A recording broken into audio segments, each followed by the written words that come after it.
I don't know how long the I'll go for the day stream. Oh no, it's showing the Grand Blue button. Embarrassing. I forgot that was active. What? But yeah, I was just grinding the raids anyway, so I was like, may as well stream a little bit. I'm so tired. Fucking my dog woke me up. I don't know how many times last night. What's up, Zach?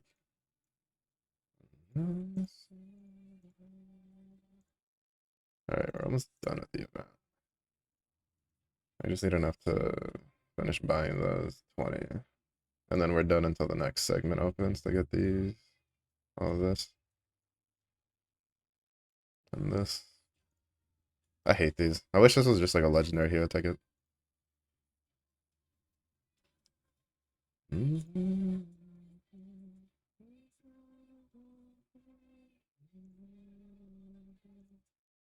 Oh, really?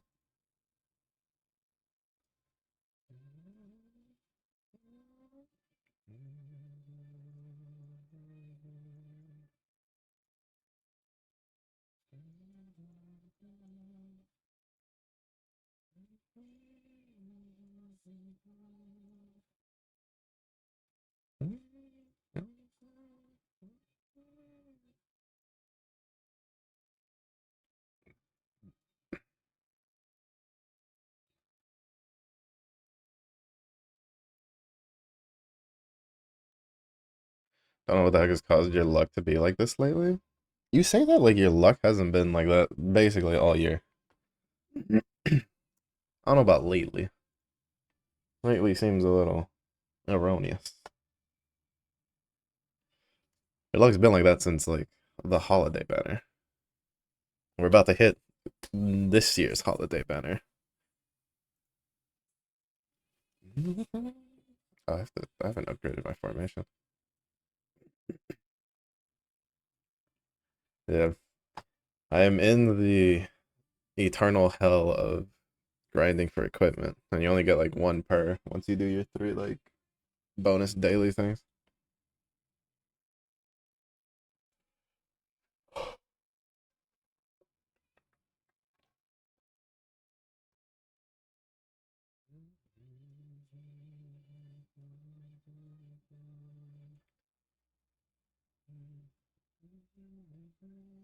I'm so fucking tired though.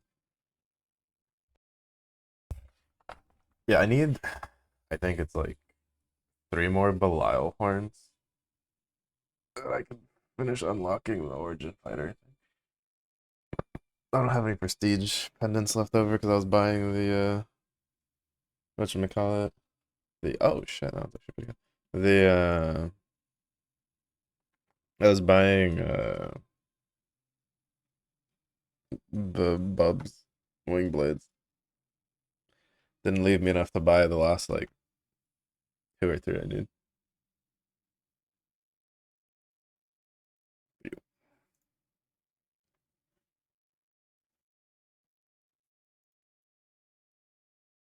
Mm.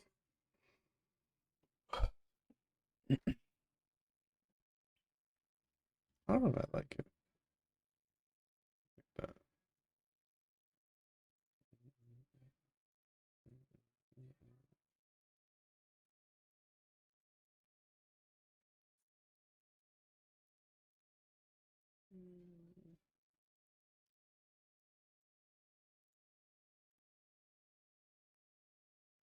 But there we go. That's a little better. Had a little bit too much like empty space, so I completely scuffed. Ah, that'll be fine.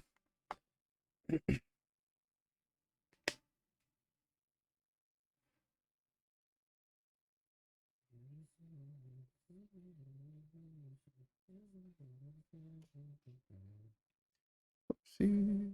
Okay, ooh, the dot damage. I was like, oops. Yeah, we have plenty of damage to do this on stage 4, but we don't have enough. We could do it on stage 5. We don't have enough HP though, because our equipment's not very good. Stage 5 just deals too much damage.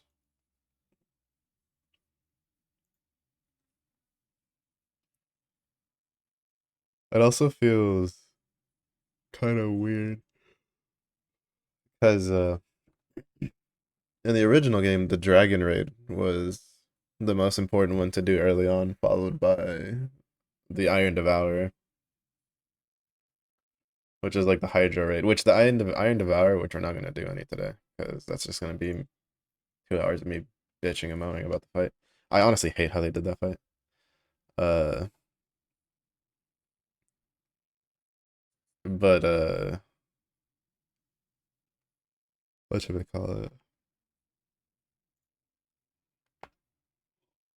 Now it's Ox King, because you want everything from Ox King. Like all of the stuff he gives you is good to have early on, especially. And even then, the what you'll lose is mostly just the defense one. So like you still want 2 out of 3 of the sets he drops. Well, Iron Devourer, you really only care about the damage one unless you're doing PvP.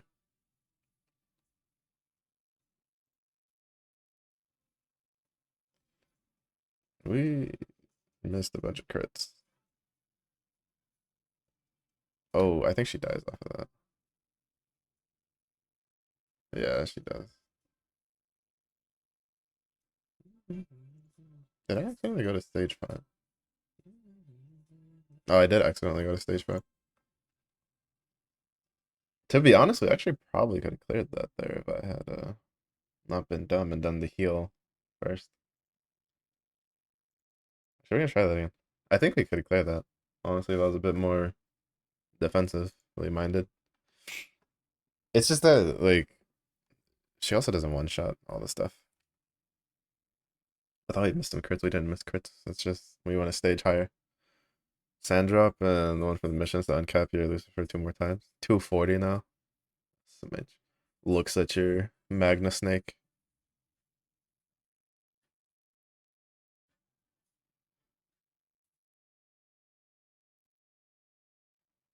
Mm.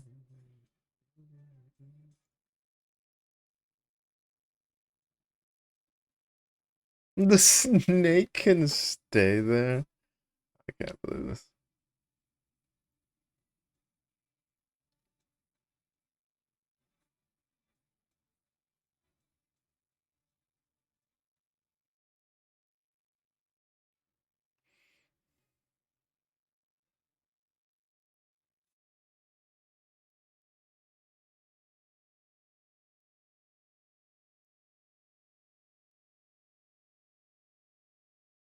Mm. I get more damage on him, but I need to heal. Because if she dies, we just are kind of at shit creek for the mobs.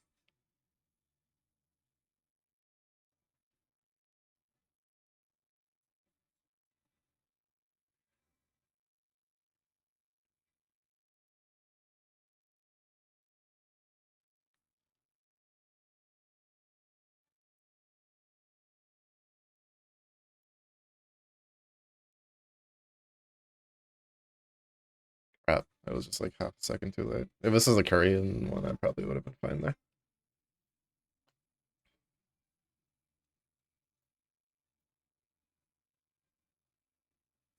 Oh, he crit. Nice. I think if he doesn't crit there, he still like barely survives.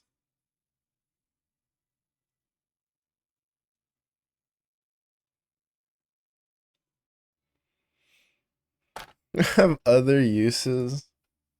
Summit. Wipe your tears, Snake. Wipe your tears. Alright. I'm gonna go back to farming stage 4 though.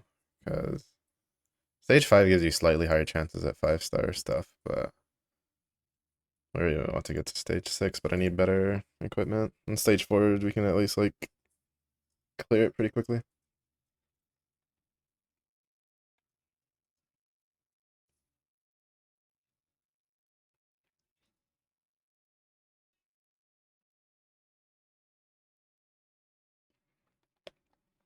But yeah, the most painful grinding part is this.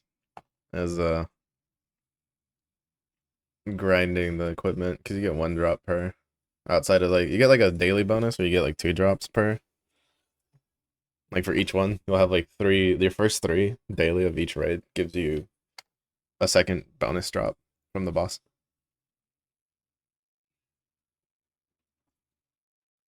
but then after that you just get one drop. Even though I don't remember if at like T10 you get two drops. No, I think at T10 you still only get one drop. But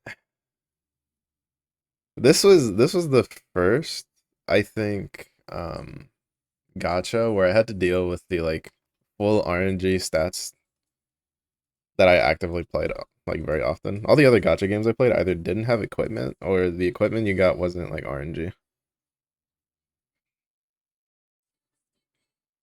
This is like the first one that or at least like the ones that I would grind a lot. They wouldn't have the RNGs like that. The RNG was getting the piece, but oh shit, nice. I think that's an upgrade for Evan. Yes, it is nice. This would have been an upgrade, but where's the one? Because you want defense percentage.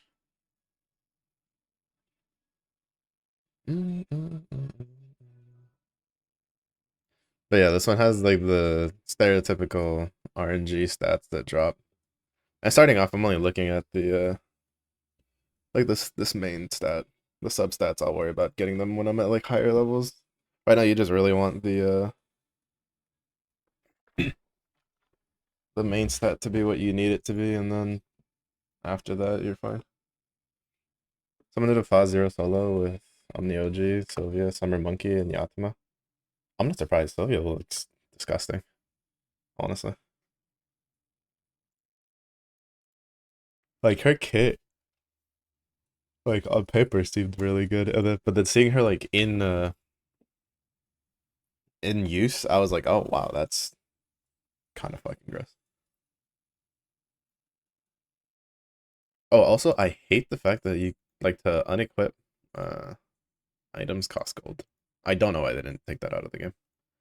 Like they should have just removed that out of the game, honestly. It's especially because they added the ability to do like presets that you can move between characters and stuff, like, or at least they're going to. It's so dumb. You just want me to put on a higher star stuff, but those stats are bad. Like I don't understand why they kept that around. There's like plenty of other shit that you have to sink gold into in this game that it's not really necessary. The pets by themselves are probably like one of the most one of the biggest like gold sinks in the game.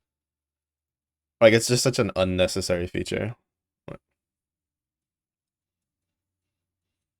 To the point where they even added an event that doesn't that has an indefinite duration period on it that reduces the cost of removing equipment by like 70%. It's like, all right, so you know it's a problem. So why don't you just remove it? Well, I mean, the reason I don't remove it is to increase the grind. Because you could basically just move shit around. Right? Like you wouldn't have to chase so many pieces. Because the gold cost, like, it's not that bad at this low star level, but once you get to like the higher star equipment, it gets absurdly expensive. And the more you enhance the item, the more expensive it gets on top of that. I don't know. I hope they end up just removing the cost.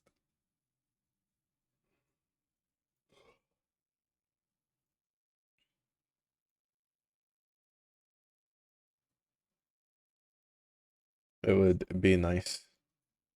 Also, I stand by what I said before. I don't like that they basically just took the like I'm so confused why they did such a long I swear this was like a defense percent one. I was actually gonna cry. Uh they took 4 months, I think. Yeah, no, yeah. Or slightly under 4 months. It was like 3.5 months because they just recently were celebrating 100 days on the Korean version. But they took the global version and literally just released it on the same patch that the Korean version is on. Which in some cases you'd be like, oh well that's great because you have all the new stuff. Yeah, well that means we missed out on 4 story events, which are a huge whatchamacallit.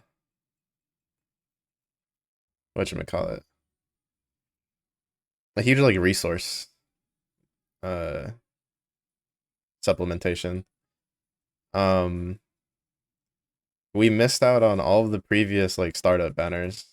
We have like Teo's right now that's like special for the global version. That's not live on the Korean version, but like basically everything we have right now, event wise and everything, the Korean versions also have it and they're ahead of us. Like with like time. Like they've had over 100 days of grinding the game. Meanwhile, and like, oh my goodness, I don't even know what they're gonna do because there's a special costume that you could only get it during a specific event because it's like a new thing they're doing for this one where they did the whole shtick where you can't just like outright buy the costume, right? You have to use this like system where you do quote unquote pulls and then like you RNG get the costume. Though I'm thinking you can still use the free rubies, so it doesn't really matter compared to some other games. But you can't get that costume right now. I don't really care for it because it just gives Teo like a booba. But like if someone really wanted that costume, you're kind of up shit creek.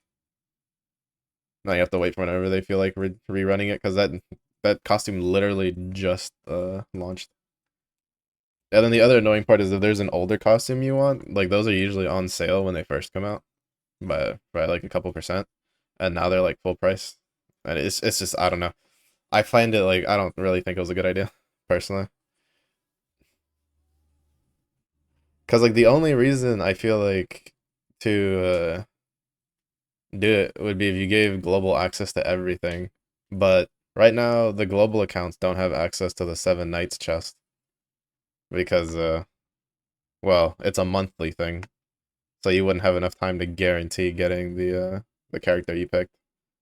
And then Castle Rush you can't do until you get to guild level 5, which just requires time to play the game. And then the Guild War skins are in the game, so that means you're now like behind on Guild Wars, and I don't know if we actually have access to the Guild Wars yet.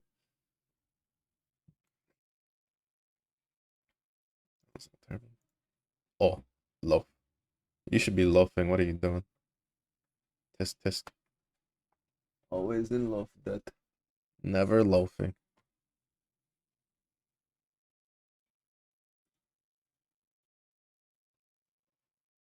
But yeah, I don't know. I don't particularly agree with how they did it, but now I'm even more glad that I put time in on the Korean version. I'd actually be like extremely annoyed, but since I'm kind of just used to the playing on the Korean version and the grind, I'm like, all right, fine, this is okay.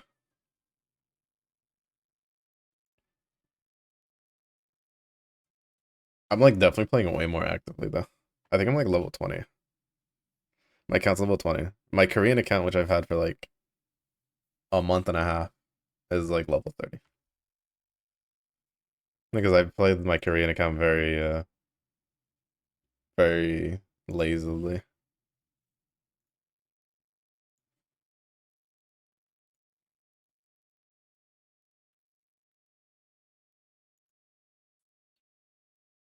How that goes.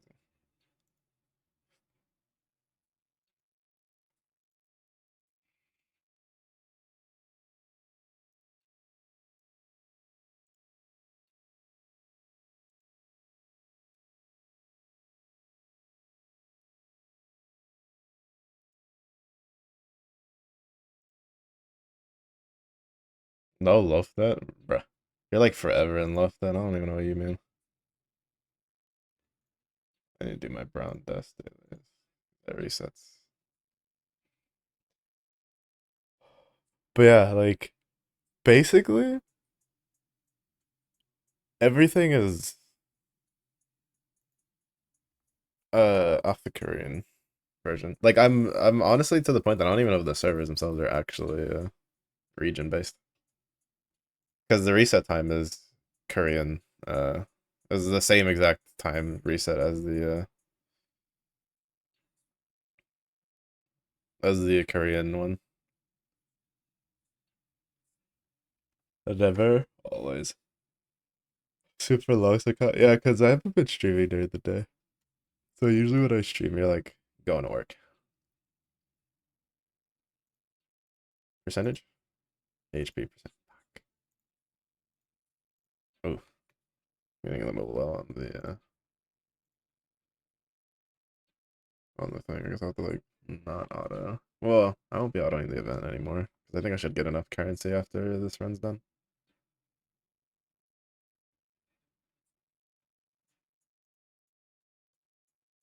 But yeah, time zones go burr.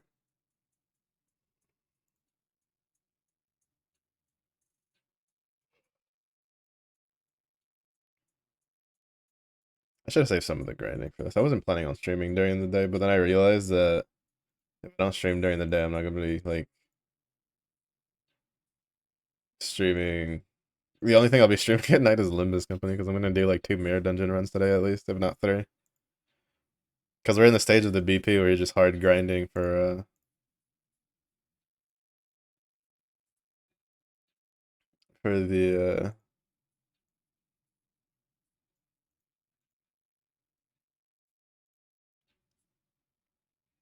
the shards. Oh, hour, welcome in. Yeah, it's been a while. I am alive. I'm tired because my dogs woke me up a lot last night. But I am alive. I hope you've been doing alright. Also, it's like hot. Well, warm. I wouldn't really say hot. It's just warm.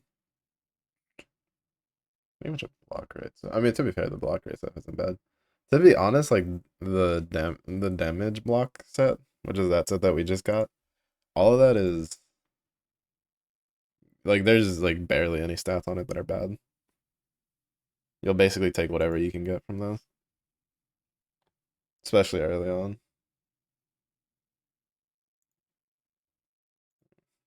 Daily for that. Do the daily draw. Is this gacha? Yes, this is indeed a gacha. I play way too many of them, but yeah, it's 7 nights. It just the global version just released Wednesday for NA.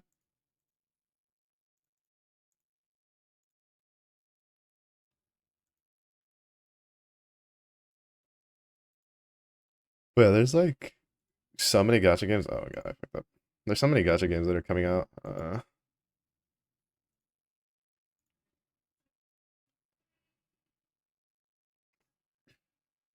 That I'm just like just struggling because there's a couple of them that I'm like wait and see that are coming out next month. Uh, and then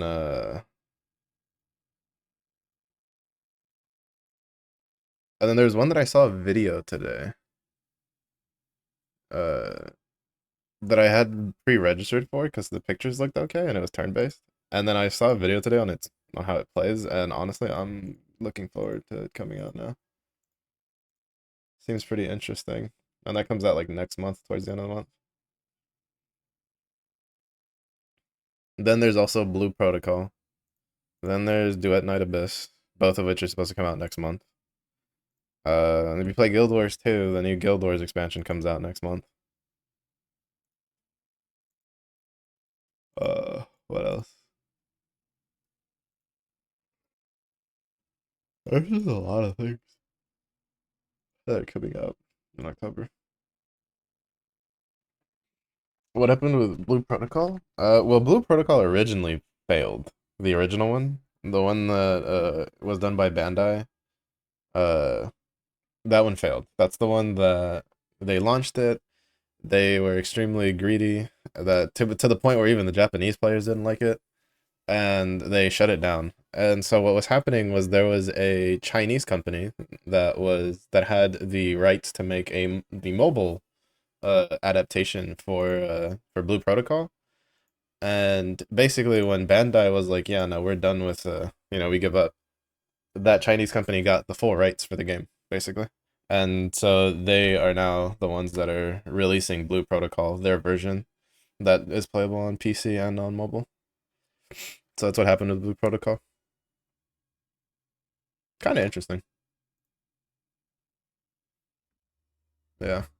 I think it's the first time I've seen that happen. But then again, there's not very many games that do that, right? Where they like one company is launching the game and then another company has like a mobile rights to it.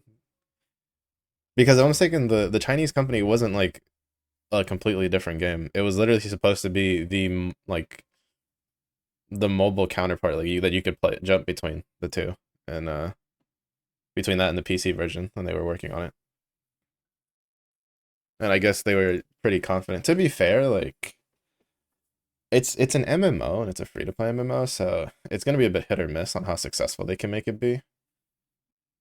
But there's definitely good money there. I've heard decent things about the beta that they did.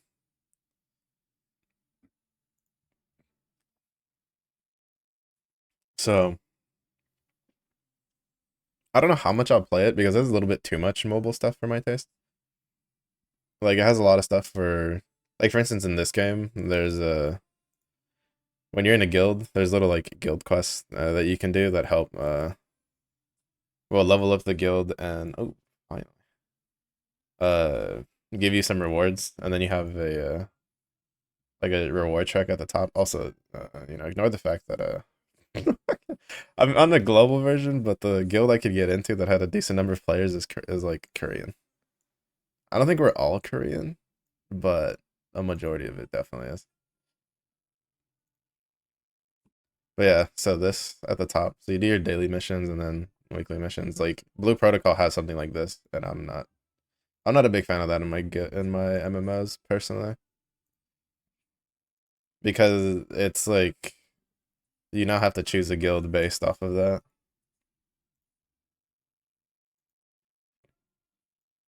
which is kind of annoying.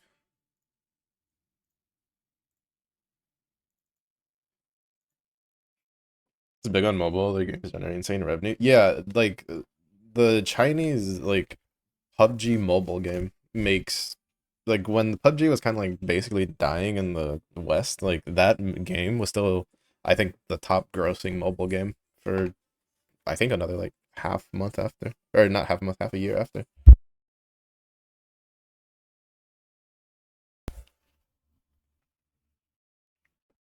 Because just over there, there's just I don't know how they can play like games like that on mobile.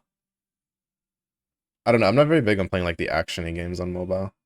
I don't know if it's just like a me thing. All right, back into my raids. So many good games. Yeah, that's. I mean, but that's not even like a gotcha thing. That's just in general. How many good games have we had coming out in the West that just could have been amazing, and then they just kept cutting corners for money? I don't know. Looking at you, Anthem. Anthem could have been such a great game, and then they just kind of, you know, wasted it.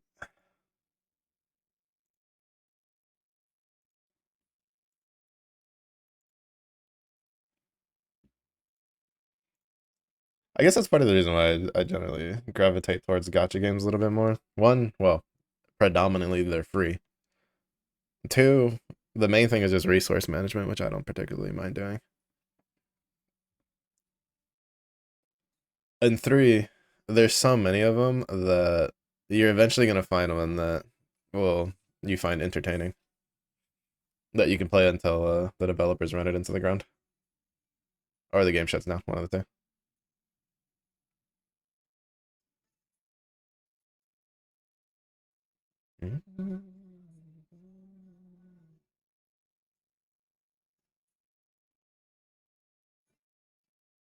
Oh wait, actually, I think I have two crit items that I could put on Ray for now until we get Teo. I need a defense one of those books. Yeah. All right, we're done with the event for now until then they open this in like 5 days.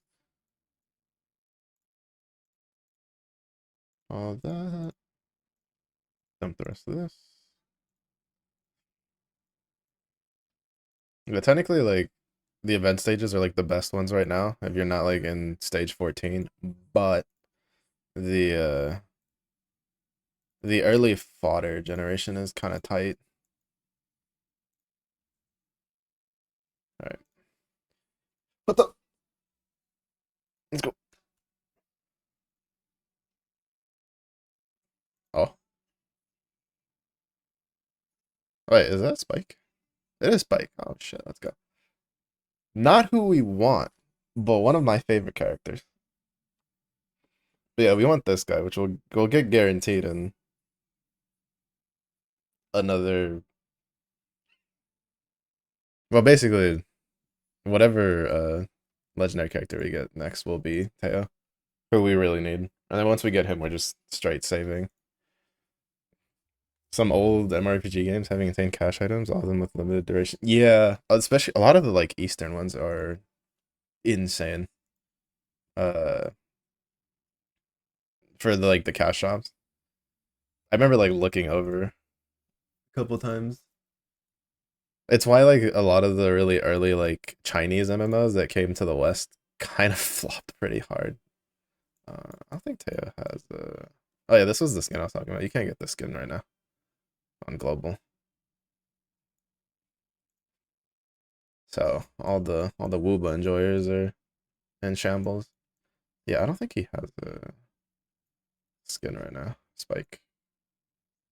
Oh wait, what's his Transcendence 2 skin? Spike is like one of my favorite. Is like probably my favorite character. Nah, he's probably like my second favorite character in this series. Though they did him dirty because his they nerfed his armor compared to his original version. Mm-hmm. We're still at 15. We're still enough.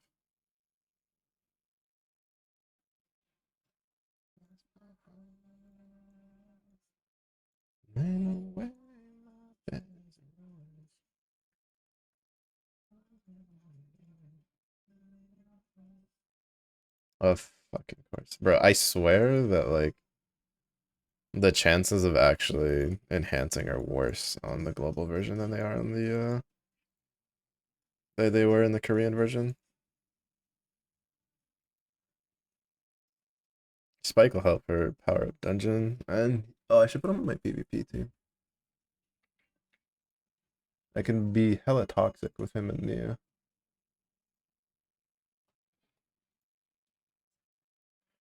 Invented legal player robbing.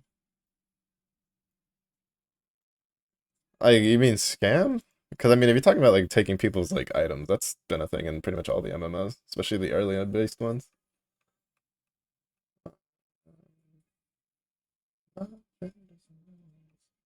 I think you generally run him either CC or HP based.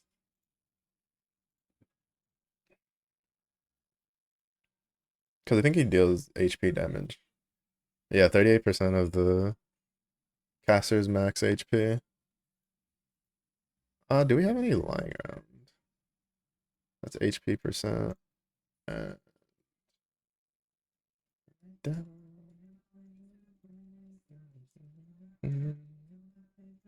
I guess we'll do. Oh wait, I already did my 3 dragon runs for the day.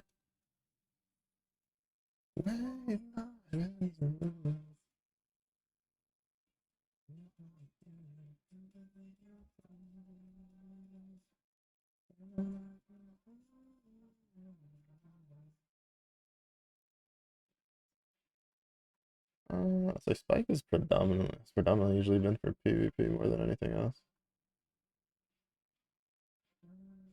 You can kind of use him in adventure for a little bit, but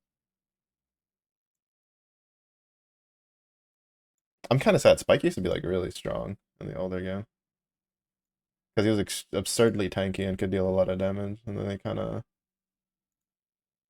nerfed him a little bit. Well, I don't think he got nerfed. I think it's just because everything else got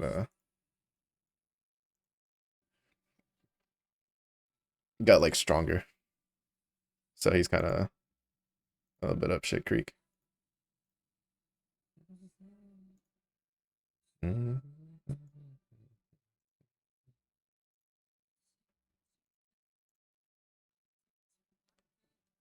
Let me make sure the okay.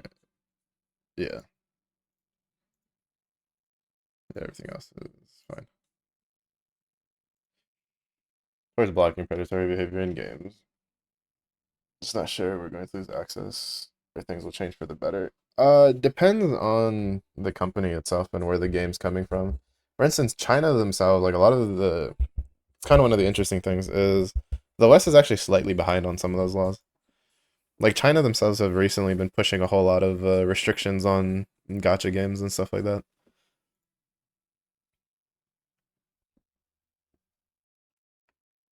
to try to control it a bit more. To the point where well, I'm saying in China and Korea, if you have like an underage account and you try to play like a free to play game or something, you have like a time duration of how much you can play it in a day. But yeah, like the reason, like it's actually relatively amusing because if you look at like the news locally, it makes it seem that in the East they don't really care about that stuff too much, but they actually care about it a decent amount. Like the laws in Japan and China are the reason why gacha games have their percentages for the rates and stuff available because they passed those laws like long before the West even thought about it. It's just as a game company or as a company in general, the less you have to do, the less money you have to spend. So they just don't do things that they don't have to. But yeah, no, it's to be honest, it's already the trend for a lot of those predatory practices for at least the really like kind of under the table ones that you're like kind of like that's sus how that's still a thing. A lot of those don't really they don't really happen anymore. But like the certain things like the FOMO and stuff, well, a lot of those laws you can only restrict so much because a lot of those laws are they're going to start bleeding over to some other stuff and other companies aren't going to be too big of a fan of it, which is going to cause some pushback. Like for instance, you're never really going to be able to outlaw something like limited time sales, stuff like that, right? Like having something available for a limited amount of time, like which is definitely something some people would want to see, you know, removed in these types of games. Great damage. Uh, but it's just like there's so much stuff like IRL that does that. You know, there's a reason limited editions exist. So there's only so much stuff they can tamper down on.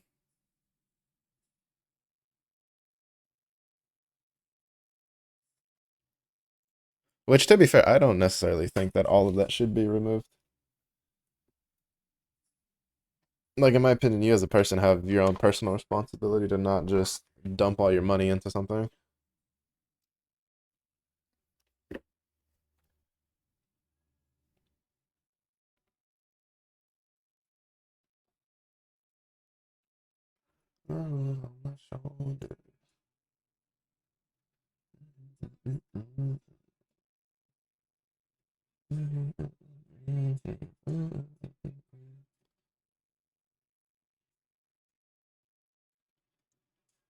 Because the other issue is that it's also just a difference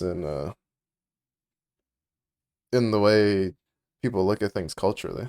Like in I don't know if it's still the case. I imagine it is. Gotta push your button. Uh, but in Japan, there was someone who was doing they did a like some research. Well, I think it was like a company in general, and it was discovered that there's a lot of people that they uh they plan out how much they're gonna spend on games before they even like look at how like the bills they have to pay and stuff like that. And I'm like, that's just wild to me. Hippity hoppity, your Yubi is my property. But that's such a common thought over there. Get your own newbies. Can't you see I'm beating up the Ox King?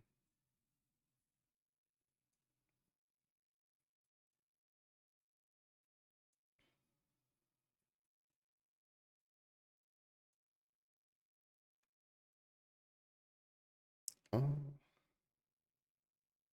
Have it set to auto? This is an auto. I'm actually clicking the skills. It's just that in this game you can preset the first like three skills.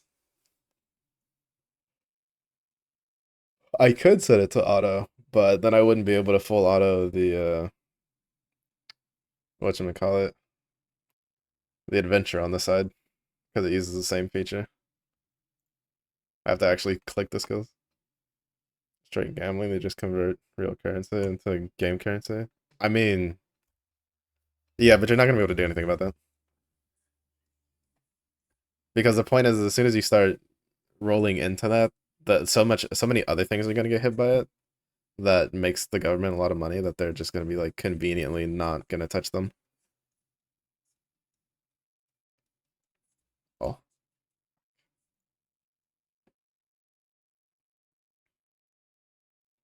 And to be honest, again, I'm like I don't know, I'm of the opinion that it's like if you don't have self control, like that's kind of a you thing. Not really. Did I really run out of fodder? Damn. Like, there's only so much policing of game company stuff you can do, in my opinion. Oh no, it's because I forgot to tell it to do the 1 and 4 stars.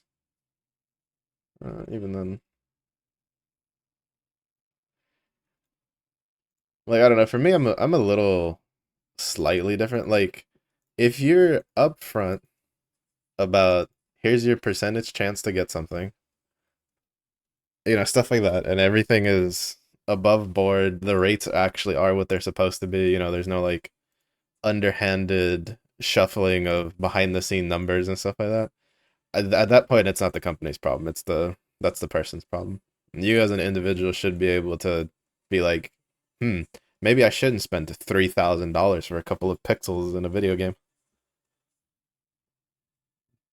What was I gonna do? All right, maybe for me.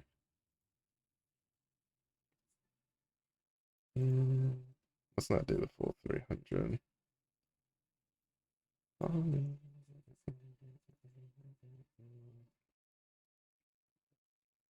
Because 300 is 5 boxes, and I don't have too many keys left.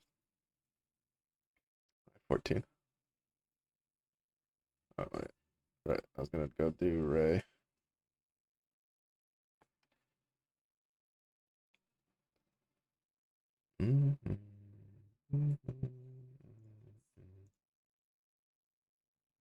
Because I think I actually had crit stuff that we could use now.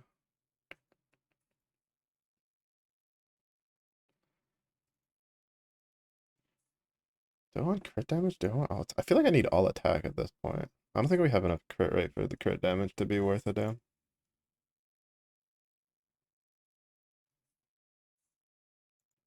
They're still exploiting weak-minded people. That's irrelevant to the game itself. Period. Like those people will be weak-minded regardless of what you put in front of them. That has nothing to do with the game itself.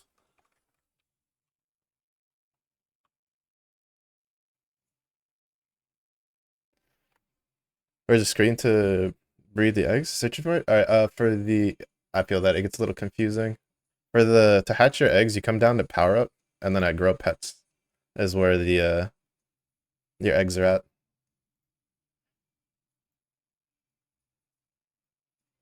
Yeah, some of the menus they kind of don't show you where they're at until you like accidentally stumble upon it. But yeah, no problem, no problem. I hope you're having a good start to the 7 nights. Oh wait, no, right. I was looking to see if what we got. Uh, just tail. Okay, now I should do crit damage.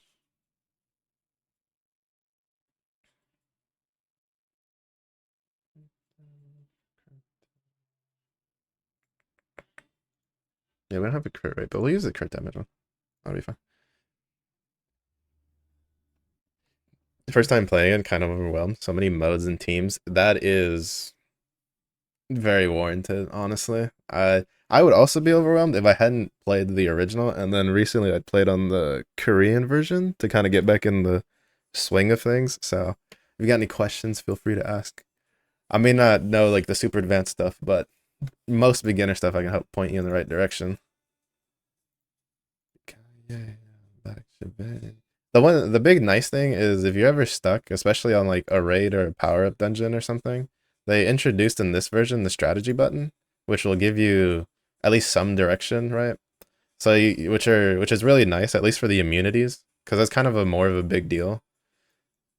Because like for instance, the fire dungeon, it'll tell you here you can run one of these two for burn immunity, and then these for freeze, because for instance, the fire dungeon has a a special debuff basically, where every time you freeze it and then hit it, it takes more damage. But realistically, that's only really something very useful at the beginning, because once you get like most of your teams set up with like the good legendary characters and stuff, you kind of just care about the immunities, so that way they don't die, and then you'll just like deal with it through raw damage. Or am I with coding? I'm not. I don't think I haven't coded since the move. I've been dealing with all the other stuff that my brain's like too bleh. I want to think. Kind of stuck in the story though. What stage are you at? Oh my goodness. Is that the self waving at me? Blushing. Blushing.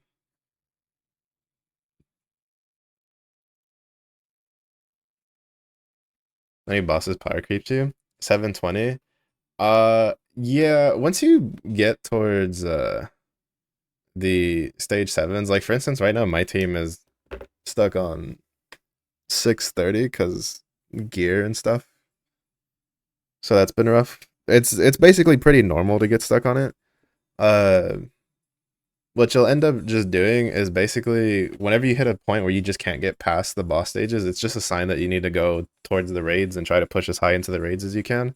And then the other true like choke point of the game, which is the power up dungeon to rank up and enhance your characters. Because once you start getting into like the stage sevens and beyond, a lot of the mobs and the bosses have so many more levels higher than your character. So like even if you have them 6 starred and like enhanced +5, their raw stats won't carry you anymore. You'll have to start getting a lot better gear, and a lot of that's just sitting on Ox King and getting your crit and block and all that kind of stuff.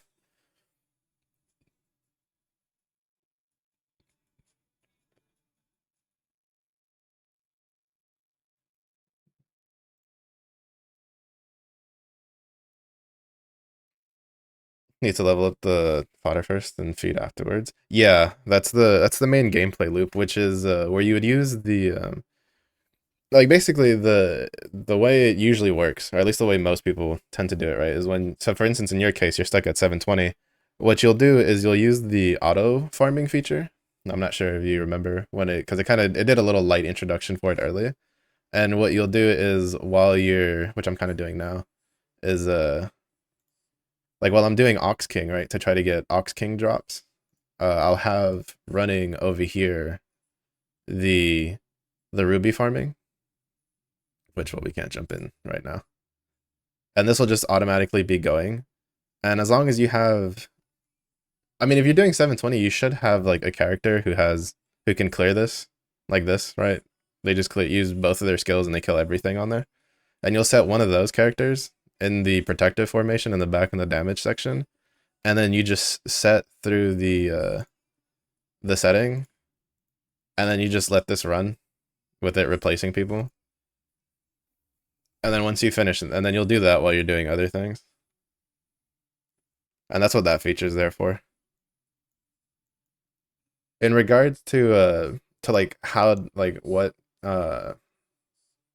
stars to use, usually you want to use like the 25 percenters. So like for instance, if you're trying to enhance a like a 4 star, for instance, usually I'll use the 2 stars, the 2 star characters, and then once they're at 5 star, I'll do the 4 star characters. And then at 6 star, at 6 star it kind of depends because uh where you're at with your fodder. Usually I would try to get a bunch of 4 star fodder to then do the 6 star to get to +5. But some people will just slam the 3 stars at it because you get a lot of those. So they'll go for just like quantity. But yeah, a lot of it is just once you hit a wall, it's, for story in particular, it's a lot of just you go to the first stage of the of that section that you're in, which usually that's like the easiest stage. You can do later stages if it's possible for your team, but most people tend to just do, like for instance in your case would be 7-1, because it's a lot smoother, and usually you can guarantee having one farmer clear everything for you, and then that leaves the other 4 slots. which means every time those 4 slots level up, that's 80 rupees every time, and you just keep getting it. That's like the gameplay loop of the game, right? You have the rupee farming going.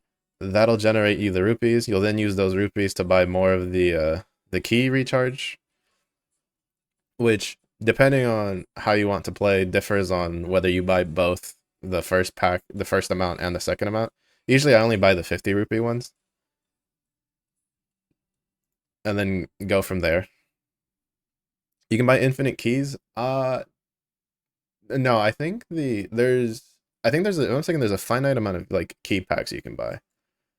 The caveat is that you get so many of them that going through all of them in a day is kind of hard. Yeah, so you can get 70 of these a day because there'll be 20 for 50, and then there's another 50 for then 80. So you can spend like you can get like 5,000 rupees worth of keys a day, which if you do that, I think at 7-1 you're still positive. Like you're still working at a net positive if you're using them all for farming, for doing the fodders.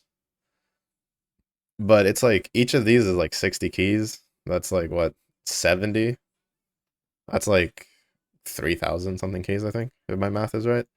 Those will last you a while. Like it's pretty hard to go through all the keys you can buy in a single day, and that's not including the fact that we have the events going on right now that'll give you keys back at certain intervals. Like just for doing the ruby farming one, you'll get like 30 keys here, 30 keys here. You'll get 2 key chests here. So you'll basically have like an infinite amount of keys that you can play like as much as you want in a day.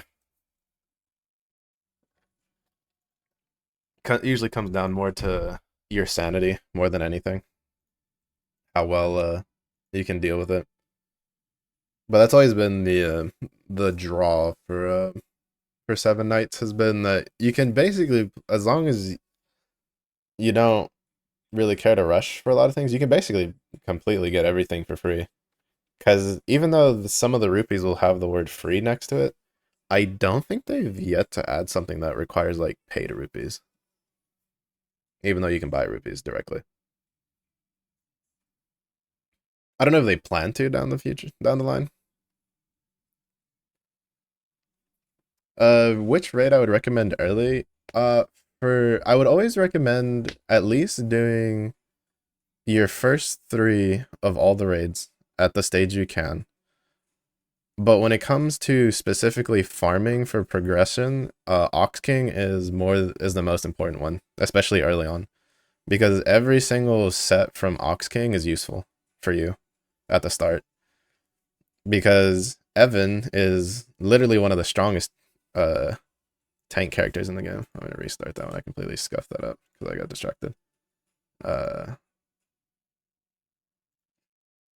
he scales off of the defense set, so you're gonna want the defense set with defense percent main stat. The crit rate set is basically used on every DPS character. Some of them indefinitely, some of them early on. And then the block set is used on every single support character. So like your Rachels, your Aces, like any of the characters that you're predominantly using for like passives like Charon. Well, Charon is slightly different. You can use Charon's like for attack because the way he heals.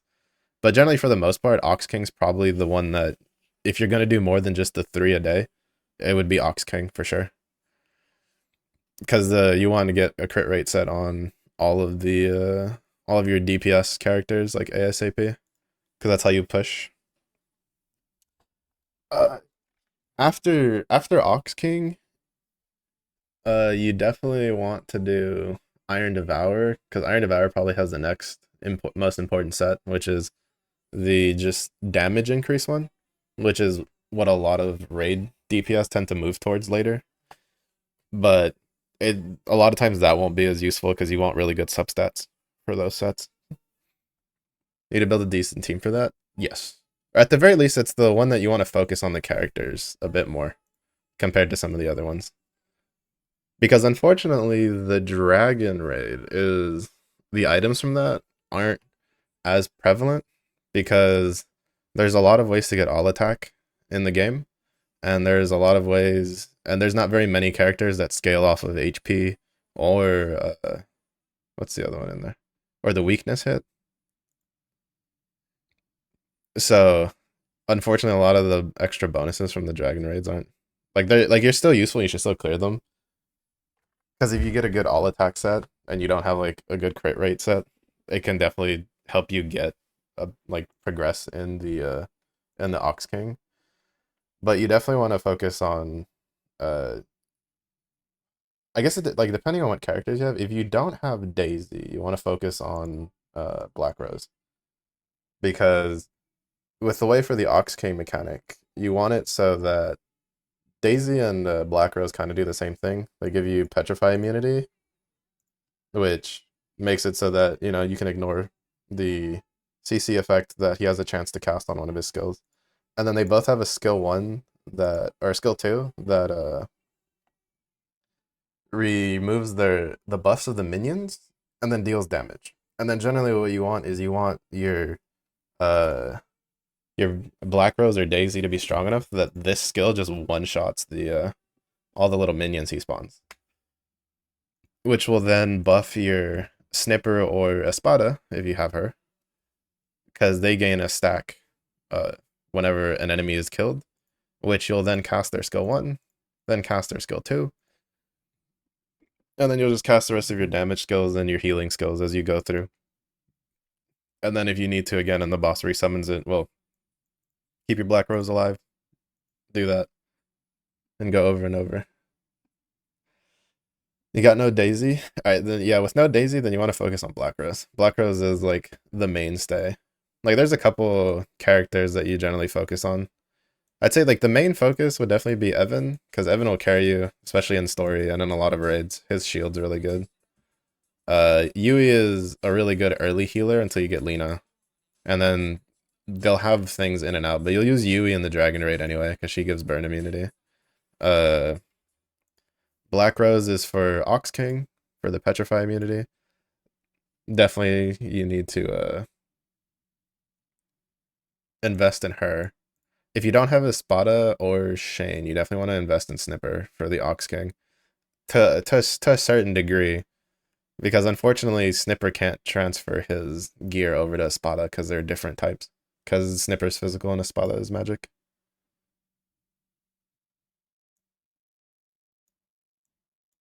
Oh, rip the ads.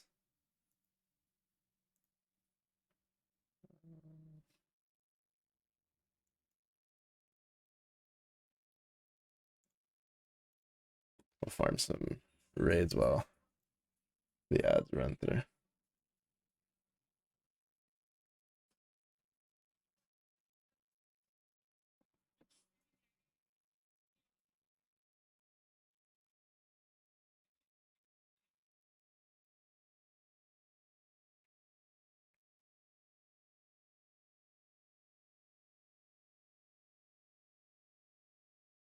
Oh, Angel. Hello. It's been a bit. How are you? Hope you've been doing well. What game is this? This is Seven Nights. It's a gacha game that just came out. Have I been? I am tired. I have moved from since the last time you've been here. We're in a new state and a new house, getting it all set up. Back from the ads. Welcome back. But you can technically full out of the raid. The caveat being, you'd have in order to do it like effectively, you would have to use the basically the same function that you use for your ruby farming. So you would either have to choose to manual your ruby farming while full autoing the raid, or manual the raid while you full auto the ruby farming, which is what I tend to do. Because if you just click auto skills, it's not. If you can kill the raid with auto skills, it means you're doing a raid that's too weak for you, and you need to push to the next one. Why is this all attack? That would have been great if that was like defense. Actually, no, that's the physical one.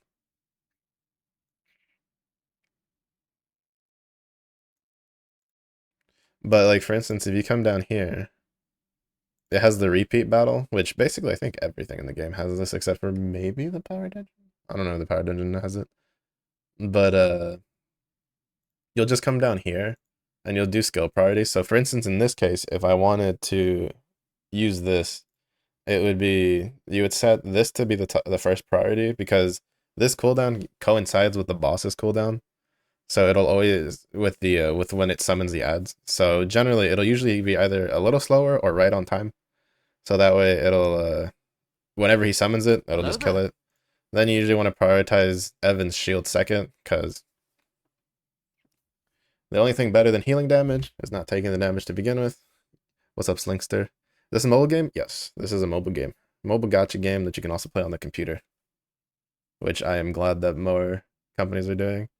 And then for Snipper or Espada, but generally Snipper because if you're not swiping, you probably don't have an Espada by now. You prioritize his skill 1 and then his skill 2. So that way, because the problem is that his skill 2 uses all the stacks that he gains from Black Rose killing off the ads. So if he uses all of his stacks with his skill 2, he doesn't benefit from the extra crit rate for skill 1. So you generally do skill 1 into skill 2. And then after that, it kind of just depends what you have. Like I still have her. I don't know what I would replace her with. I forget who I was using on my other one.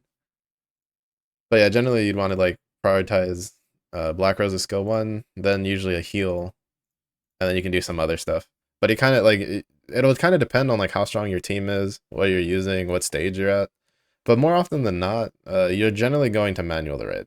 If it's this early on, and you're still trying to get gear, you're probably going to manual it because you probably have to be reactive with like when you're going to heal and stuff like that. Because sometimes you don't need to heal because unfortunately the boss is like kind of RNG on where its attacks will land. There's sometimes I've basically failed the run, not in this one, but in some of the other ones because the boss will randomly just hit the same person like 4 times and they're kind of important, they just die. And if you like, if you full auto it, the game's not gonna know to heal that thing. But if you manual it, you can generally save it a run from dying because you'll be like, oh snap, delayed damage skill, hit heal skill, stuff like that. So a lot of times it's usually at the very least until T10, until you get to the stage 10 for the raids, you usually end up manualing your way through them. Like technically, I should be doing stage 5 because I could manual it through it. I'm just lazy. Found the download. Looks like a good strategy game. Is Seven Nights a strategy game? I don't know if I'd call Seven Nights a strategy game. I mean, there's a decent amount of like of thinking, but you can definitely unga bunga a lot of it. I don't know. I like it. I played the original release of it, so I'm pretty excited to have it back. I've been pretty nostalgic for it for a while. It needs to be prioritized in terms of starting up. That would usually kind of depend on like who you got from your pools, but generally your safest bets for we're specifically talking for Ox King is starting up uh, Evan, Black Rose, Charon, and Snipper are safe bets because that'll make the raid work faster. Snipper you can ignore if you own a Spada because basically every single raid has like a rare character that you'll use until you get a specific legendary character. In regards to Ox King, the legendary character you're looking for is a Spada, but Snipper does the job perfectly fine until then. But Charon is a really good healer, so you can use him in other modes. Black Rose. I would say at least get her to 5-star. It's a bit debatable how high you want to go with Black Rose because, like I said, Black Rose has a replacement uh, with Daisy. So depending on how hard you want to go, you could 6-star Black Rose and just not really mind to have to re 6-star. Because unfortunately, Black Rose, once you get Daisy, is just completely useless. Like she's just not used at all in anything else. She synergizes pretty well with like Snipper early because they're both physical damage, but with Espada, like once you get Daisy and Espada, like you're pretty much set. Like those characters will just never be there. Rachel's is always a really good unit to have 6-starred. Her passive's really good. Her skill 2 is really good. her skill 1 will help in certain fights because it reduces how much damage whatever she hits deals. So she's just an overall good one. In general, Yui is another really good rare to 6-star because the only real replacement to Yui. Well, to be fair, there is no real replacement because Yui has. I think she's the only current revive character in the game outside of uh, the super special legendary characters that are extremely difficult to get. Let me see. Even that, I don't know if she does have a revive actually. I don't remember what her kit is because I ignore the 7 Knights of Old because I don't have any of them. Uh, yeah, the only other revive person in the game at the moment is this lady who's incredibly difficult to get. This Lena, yes, Lena is quite possibly the strongest like support in the game. Reminds you of AFK Arena in an anime type form. There's others like Arc Knights. Yet I don't know. There's a lot of them like Arc Knights. I did see like a small video for a gacha game recently that was supposed to be like the Arc Knight equivalent, but slightly different. But since I don't like Arc Knights, I don't really look. But yeah, Lena is like basically universally regarded as, I forget what she's like. Oh, she's in over here. Yeah.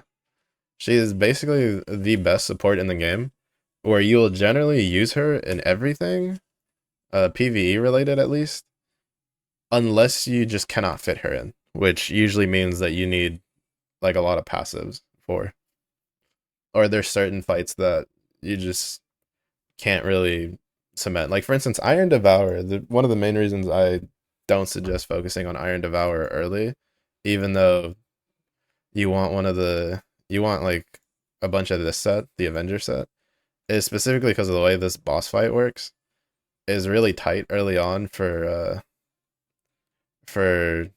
team setup, that you basically like this is gonna be your team. The only difference would be instead of running the Fox Lady, if you have Pascal, you'll run Pascal instead. But this fight just kind of sucks because the boss has 3 heads. The only head that takes damage is the middle head, and early on you're completely reliant on landing this ability by Asura, so that way the rest of your team only focuses the middle head and doesn't waste their skill damage. Later on with really good gear, you can drop Asura and run Lina instead for more damage, but it's just any way to target the head. The only 2 ways to do it is oopsie, is you either have Asura, who I just accidentally removed, hit the land her skill 1 on the middle head, or you have enough weakness hit chance on the character to so that it'll target the head, because weakness hit chance, uh like it says here, when it occurs, the enemy with the lowest HP ratio will be attacked first, and then it increases the damage. If you pay attention to Iron Devour, the health bar for the Iron Devour is missing like the beginning chunk. That's the health bar of the middle head.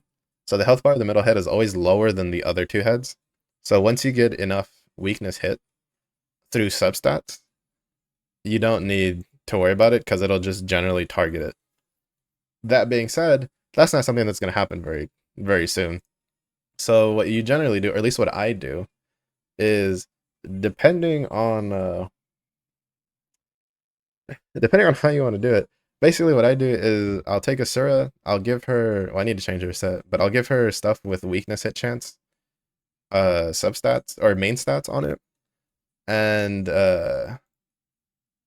this it'll basically try to increase the chance of her landing her Spirit Blade on a target, so that way you don't have to worry about your main DPS having weakness hit, because this will just force your whole team to hit that one target for 4 turns. And then the cooldown for this is always up before the 4 turns is over. So you'll just refresh it as long as you need. Now, the problem is that until you get enough weakness hit chance on Asura, what I tend to do is if the first time she casts that skill, it doesn't hit the middle head, I just eat the 1 key loss and I'll restart the fight. Because if you're doing the, I'm gonna do stage 5, see if I can kill it again. if you're doing the proper stage level, it's just it's just really not worth it, to be honest. Because you have like you basically waiting 88 seconds to recast the skill and hoping that it hits it the second time, or you're just hoping that your skills hit Iron Devourer's middle head more while they're like kind of RNG blasting around. So Iron Devourer is a bit of a annoying fight, which is why I like even though Iron Devourer has good sets, especially if you're PvP focused, because uh the other two sets, like you have the Avenger set, which is PvE focused, but the other two sets, which is one set is for increasing the effect resistance of your character, and then the other one is increases the effect hit chance of the characters. Those are extremely good in PvP. So if you care about PvP, Iron Devourer as a whole will be appealing, but Iron Devourer is also, to be fair, is also just one of the hardest. Well, is the hardest of the three raids, just because it has a lot of damage, a lot of hits, and then you have the whole issue where you have to focus the middle head or else you just deal no damage because the side heads just don't take any damage.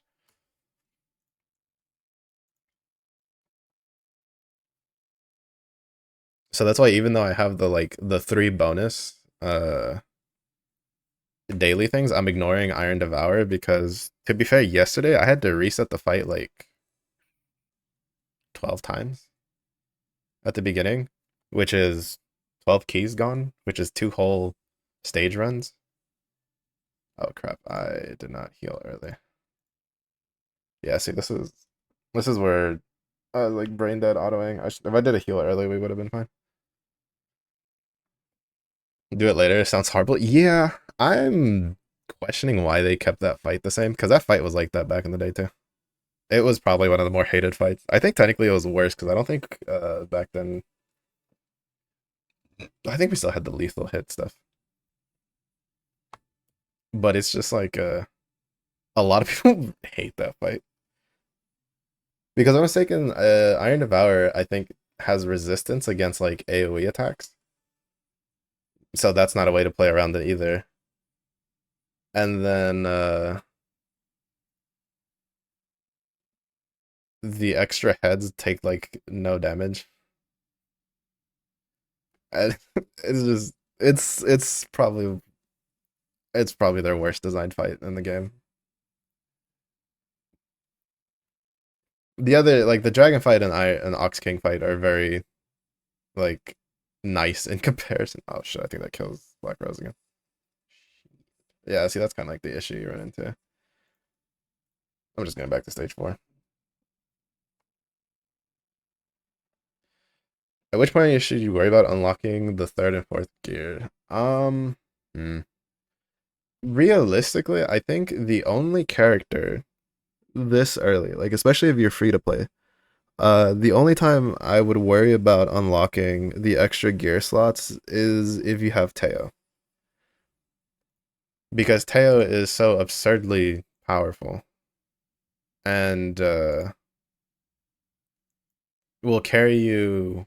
He's basically once you get Teo, half of your farming problems are gone. Because once you hit nightmares, you'll need a second one. But he'll basically just be your main farmer. Reroll until you had him. Ugh, better than me. I should have done that, but I had already like linked my account with before, and I was like, oh shit, I should have done that. But yeah, for Teo, I would say you could technically do it because it really doesn't. You would just have to give up some. Let's see, you'd have to give up 1, 2, 3, 4, 5, 6, 7, 8. Yeah, you would need 8 3-star units. I'm not including the enhancing on that. So it'd be 8 3-star units, 4 4-star units, and then 2 5-star units to do the ultimate enhancement.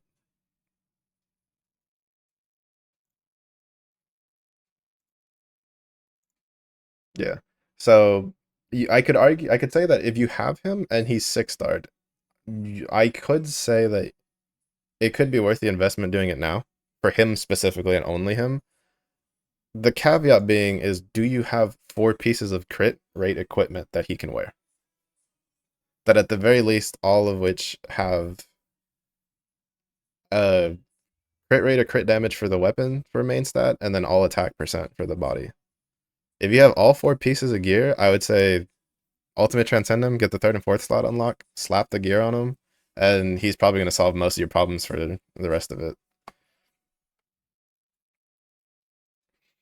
Not yet. I was not very invested in the raids yet. Then I would say to wait. I would say at the very least, wait until you have 4 pieces of gear he can wear, which Teo wants crit rate. Like, he wants the crit rate set. That's probably the set you're going to have on him until he. I think you don't change him off of the crit rate set until he's like transcended 6 times, which is a lot. Like, it's going to be a while. So you'll want like 4 pieces. You want to prioritize, especially with the 4 piece. Like, basically, my suggestion would be have one weapon that has crit rate main stat and probably some all attack substats, but generally just crit rate main stat on one weapon. Have another weapon that's crit damage main stat, and then have 2 pieces of armor that are all attack damage percent. If you have those 4,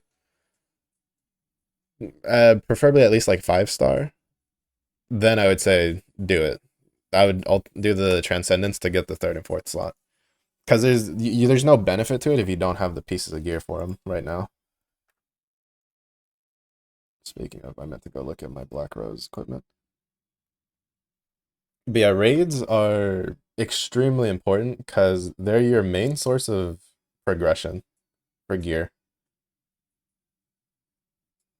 Like, all the gear you wear comes from raids, and once you're done, 6-starred plus 5, there's nothing else you can do besides the raids. So the raids are extremely important. One fodder 6-star unit per gear slot. No, that's the nice thing. Once you do it once, that's what, if you see here, uh, you'll see the 2 locks, and I'll just put her in just to show. You see how they're both highlighted? This tells you, oh wait, no, it is 1 per. Oh, they changed that. Actually, no, yeah, you're right.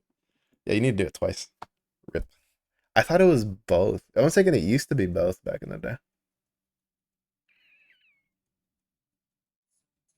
That's so expensive. Oh. Yeah, it's you need 2 6-star fodder units. Oh, that's painful. I don't remember it being that bad before.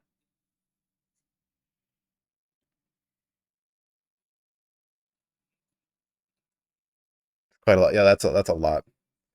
Hmm. In that case, in all honesty, oh, especially since you're just now focusing on raids, I just wouldn't worry about it. Because the odds of you getting 4 pieces of gear that you can wait or that you can use is relatively low, like earlier. And all that fodder would help you secure your teams. Because your raid teams don't really overlap too much with most other content teams, except for like Pascal. Because Pascal's just like disgustingly strong in this version.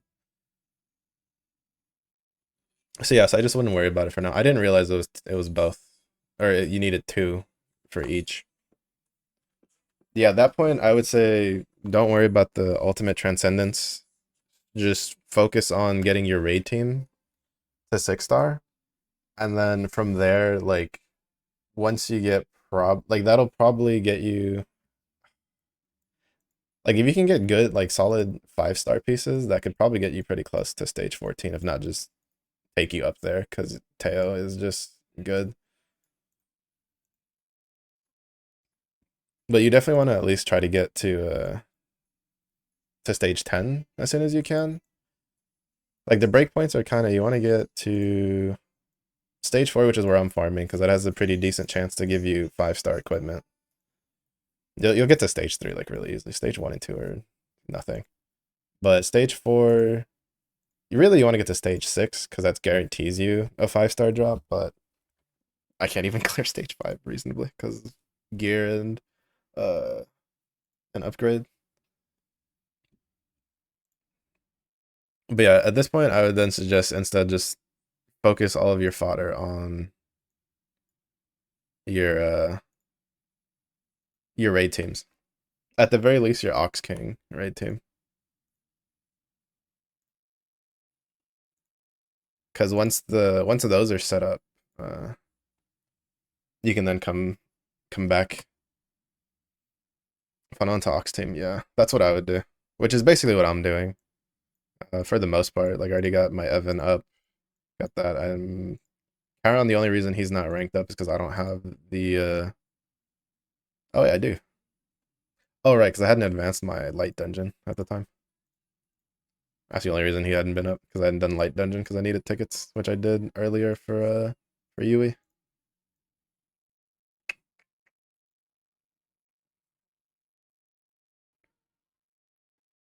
Use Lena and Evan's story later on. Yeah, Evan is always a safe investment because you can use him in so much stuff. He's such a he, he's like honestly the best tank in the game. Honestly, like pure tank that we have at the moment. Rudy's like good too, but he takes a bit more finesse. I'm not upgrading gear because it costs money to remove the gear, and the higher the enhance level and the star level on the gear, the more expensive it gets. So unless it has like main stats that I want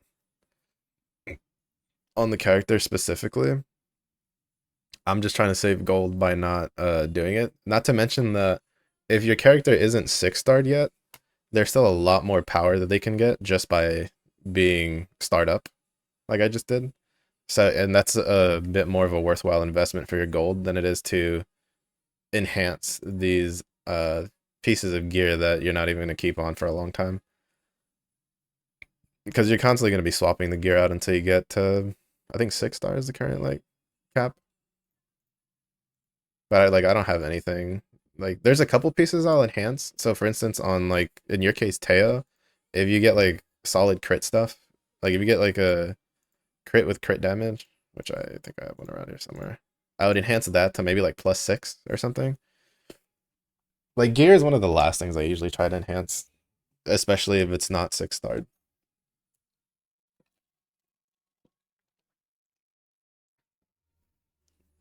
Because while it's not like too bad at 4-star, with how much gold you're spending on everything else, if you're like constantly enhancing and then replacing the gear with the raid, like as you're getting new raid gear, it's going to drain your gold a lot faster than if you kind of just were a bit more frugal with it. So like for instance, unless I get like good pieces like this. So this chest piece, right, rolled all attack percent with a crit damage substat. That is definitely something I would be willing to enhance, probably to +6, because if it rolls like another crit rate, another all attack, that would be a huge boon, even though it's like 4-starred. It's like, for instance, this rolled honestly probably better than I could have really hoped for because we got another all attack percent, so we're at 16% all attack, and then we got an HP percent, which, while not exactly the greatest for a DPS character, is not bad early on. Like that's like this is a piece of gear that even if I don't use it on like even if I get a 5-star upgrade, I'll just probably pass this on to someone else in a different slot, like in a different team or something to use. So gear, in my opinion, I'm a little bit more frugal on when I enhance it. At the very least, if I get like a decent piece that I'll use, like the weapon for Ray, which has crit damage, but it has like defense percent, which isn't really all that great, I'll enhance it to like +3 just to get the raw stats upgraded. And then, yeah, and then we hit defense again. I'm not upgrading this weapon again. Like this weapon's already dead. This weapon was technically already dead with a defense percent. Now that it got flat defense, like this weapon is completely dead aside from the crit rate main stat. Is my spike 30? My spike is 30. He has all attack, right? Yeah, that hits all enemies. Because he gives. Oh, he doesn't. Never mind. For some reason, I thought Spike gave freeze immunity, but he does not. Where is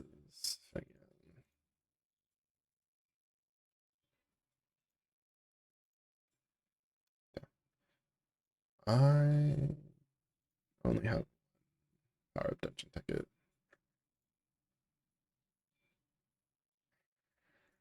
Pain Pecorino. But yeah. Yeah, in my opinion, like gear is one of the last things you want to like look at for enhancing, especially early on if you don't have oh wait, right. I'm supposed to look at black res and then I got completely sidetracked. Especially if you're like early on and you're just going through the raids, you're gonna be swapping them out so often that if you keep using gold to enhance them and then remove them, you're just wasting a lot of gold. Because you don't really get that much gold back from selling gear.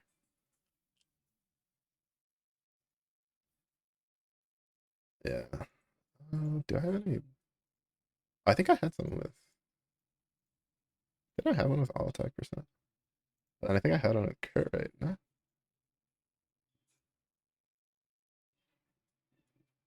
No.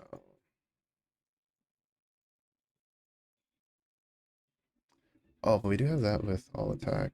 And it's flat all attack though. That one's defense. We could still swap it. It's still better than what we're wearing.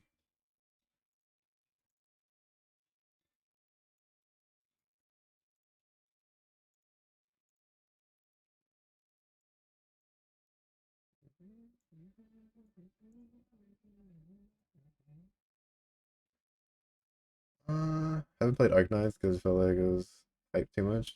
Reason why I didn't play it. And no offense to anyone who does play it. Honestly, that's valid. I know a lot of people who don't like playing games because they're like super like hyped and mainstream. I just didn't like Arknights because I don't know.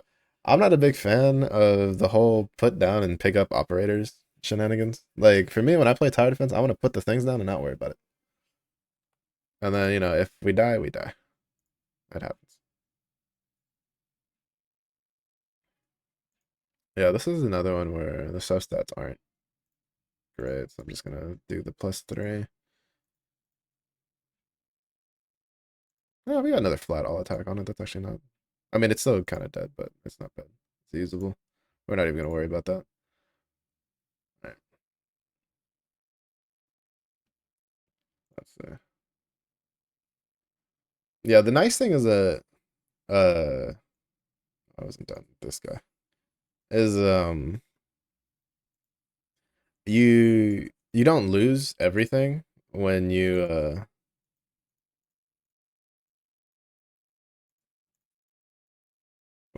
like abandon or reset a run, which is really nice. But you lose a key. So once you start having to do that over and over again, it starts draining resources when you consider the fact that it only takes 6 keys to do something. You're back. Welcome back. Fully download at max speed. Well, serious business. I hope you enjoyed the game though. I don't know. I like Seven Nights.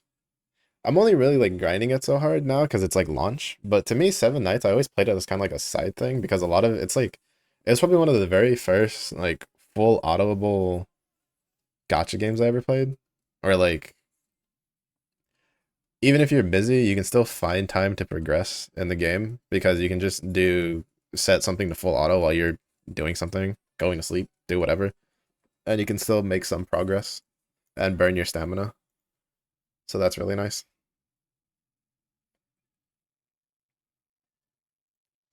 Do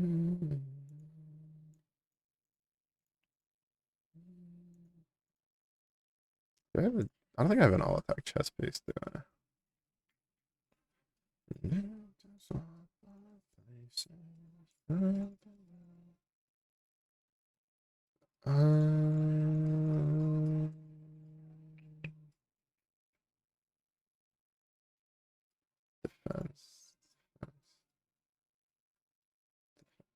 resistance, defense. Yeah, I don't have anything super good. I'll have to do more of the dragon raids. That's fine. I'll just put him on this. Just to give him some more attack so he can heal a little better.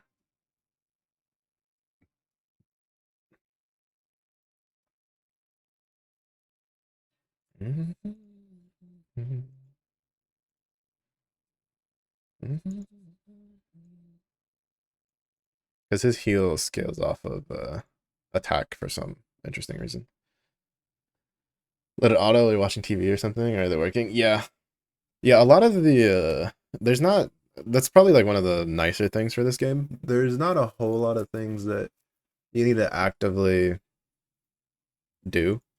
Raids are probably the only real big one. Well, that and power up dungeons are probably the two main things that you'll have to like uh manually do.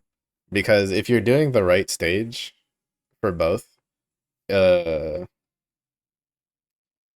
then you probably can't full out of them. At least not like early on. It'll be a while.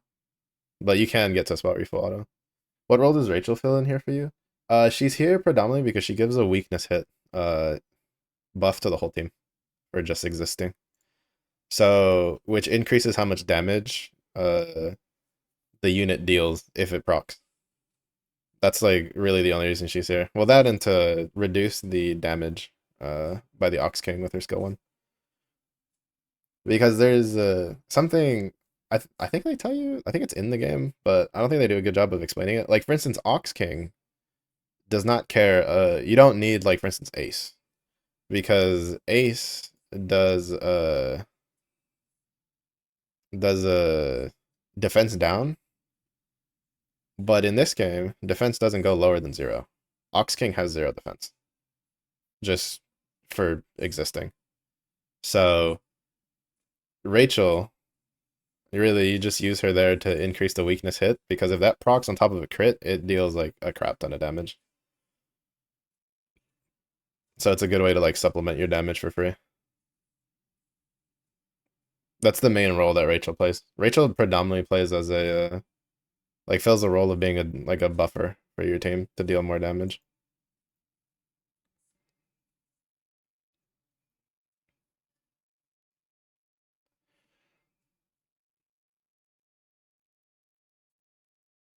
Later on, you can replace her with Biscuit, because Biscuit's skill 1 is a buff that gives a disgustingly high amount of weakness hit chance. But there will be certain setups that they can use both. And Rachel's just really good because since her skill 1 is a 3-hit enemy skill, uh she's really good in Castle Rush, which I don't think we have anybody has access to right now in the global version, because that requires a guild level of 5. Uh Guild Wars, which I don't think we have access to either, because we global launched in the middle of a Guild War season. Or I think it's like the preseason, but it's still like hasn't started. Which are two other contents that are really good for your team. Castle Rush being the only other content that one of the only other contents you will probably manual, because Castle Rush is actually really hard. Why do I need defense when I can just smack you out of existence? Honestly, that's basically Ox King.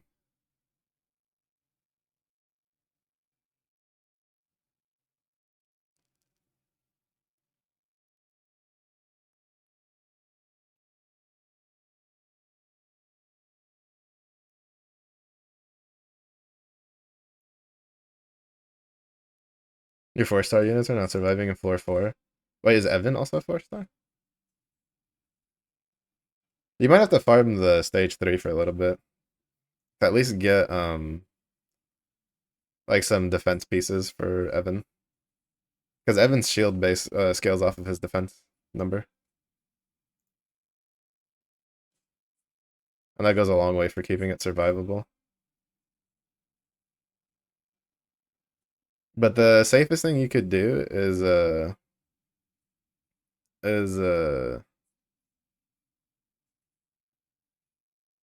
is if you have any like HP set stuff from while you were going through adventure, just toss that on Charon to keep him alive. Preferably you would want to do all attack, but like if you have, you can do one of two things. What I was doing was using 2 HP pieces just so that he survives, so that he can heal and apply his bleed immunity. Or if you have two all attack items with all attack percent on them, you can use that too. Oh my goodness. Oh my lord. That's not bad. It's not the best, but that's usable.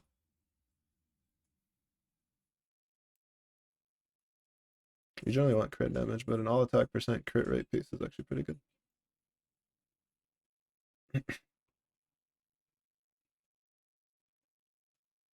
Shield is really bad though. Yeah, Evan's shield. Well, have you done? Well, I guess I should also ask. Have you done the event at all? The current event that's going on, the story one.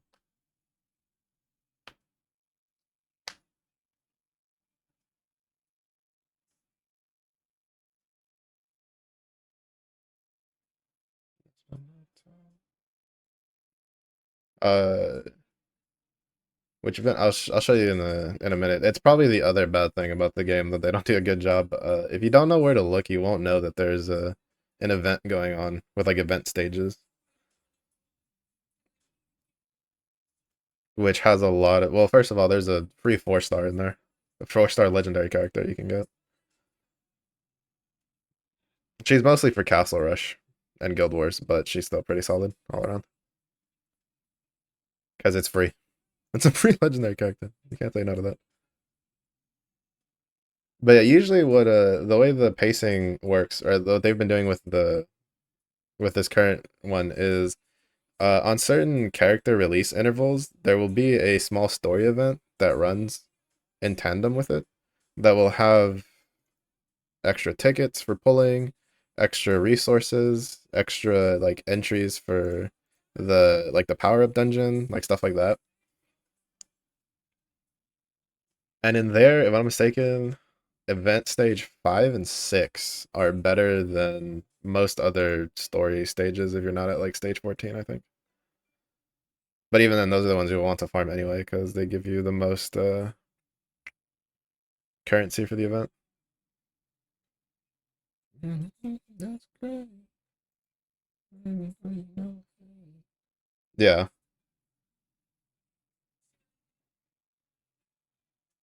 it's not all like perfect because you don't get like fodder from it.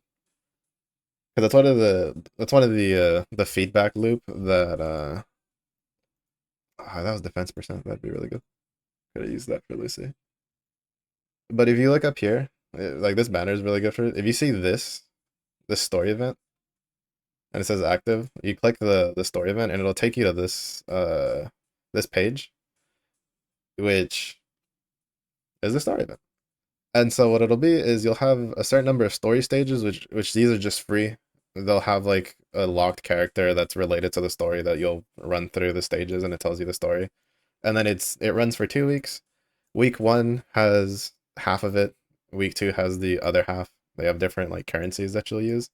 And once you finish the 4 story stages pertaining to to A or B, you'll unlock their challenge stages. Which challenge stage 5 and 6 are the two you want to spend the most time farming.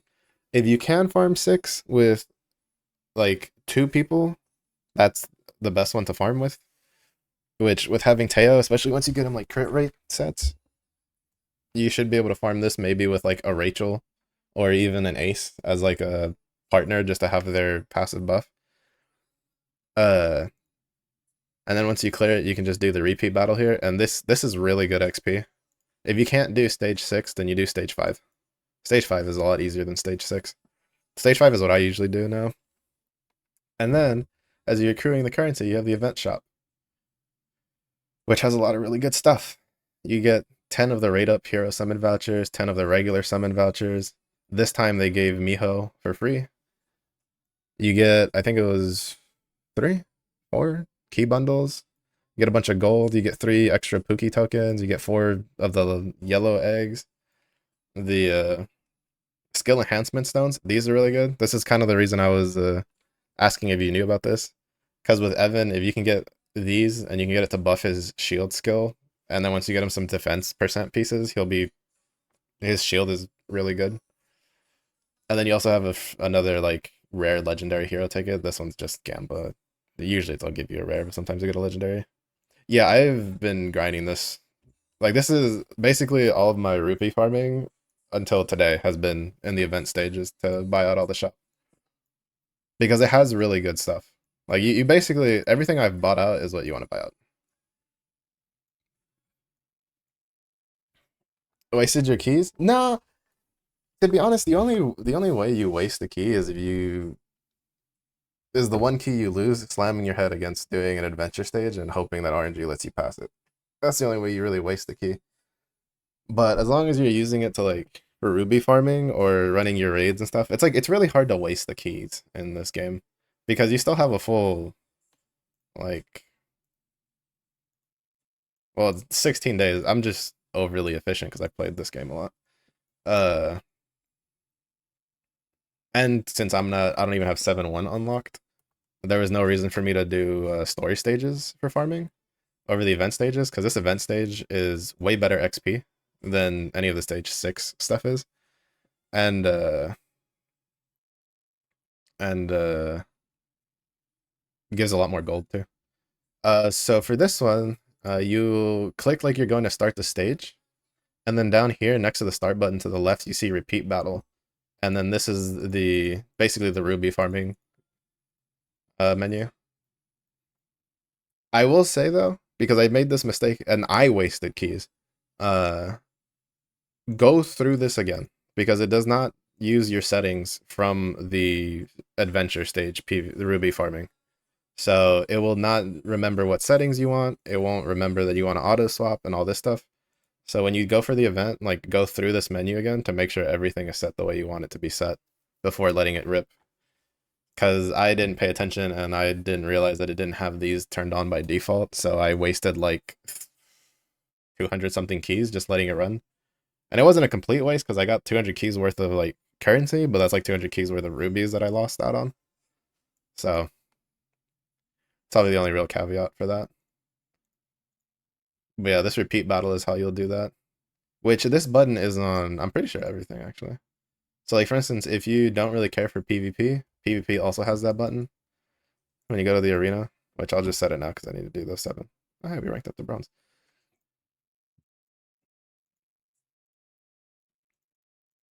When you enter into the arena, down here, you have the repeat battle. Same thing.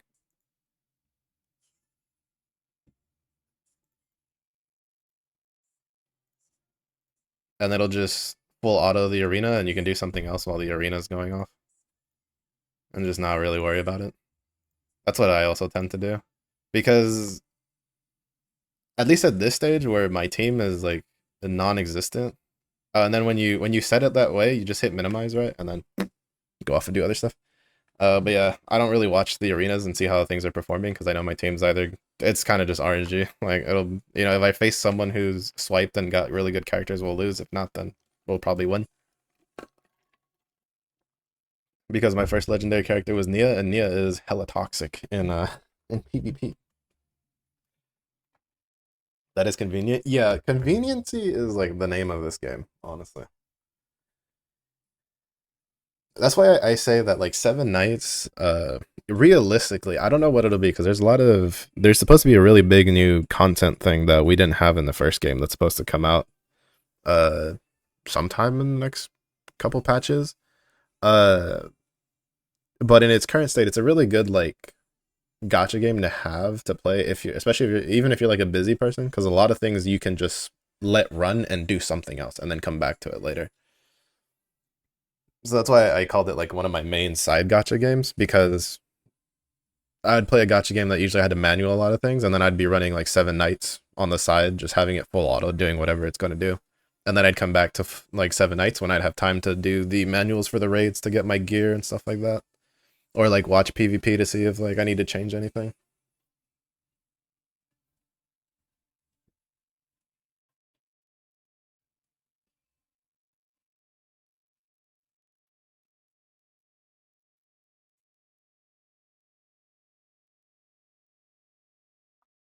This is one of the main reasons I really wanted. I had really been hoping this game would come back.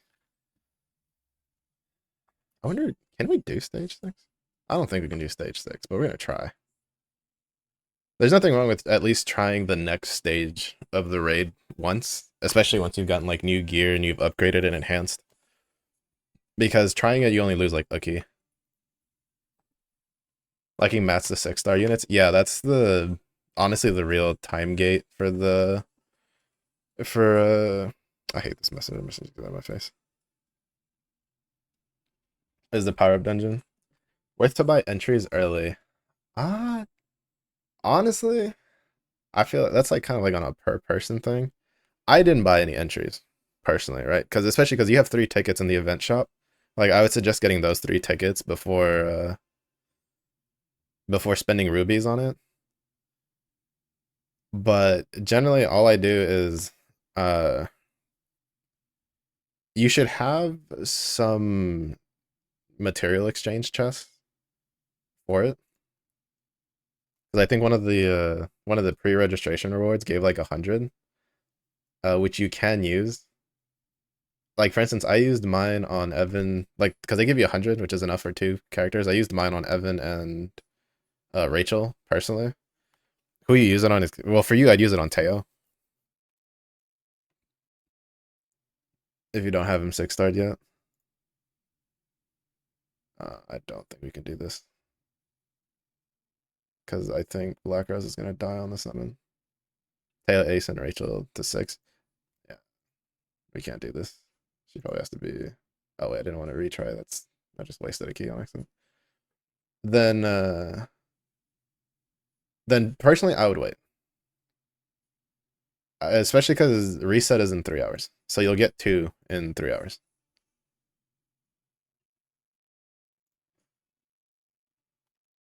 Because depending on what you're trying to 6-star, like for instance, right now, right, like my team, the only things that are 6-starred is Evan and Rachel. Everything else is 5-star. It's 2 per day. You get 2 tickets a day. I think it says it. I don't remember where it says. It says it somewhere. Yeah, Pookie tokens. Yeah, you get 2 a day daily. And then depending on how far you've gotten, I don't know how deep into the dungeons you've gotten. There, a lot of them have first time rewards. So like this one has 25 quality. Once I clear that, that's another way to kind of just plan it out and bump it through. To be honest, technically I shouldn't have used one on Evan. I should have just gone through the Earth dungeon, but that's whatever. Because there's not very many defensive characters that you're gonna care about ranking up. I think like Evan and maybe Rudy, I think are like the only two.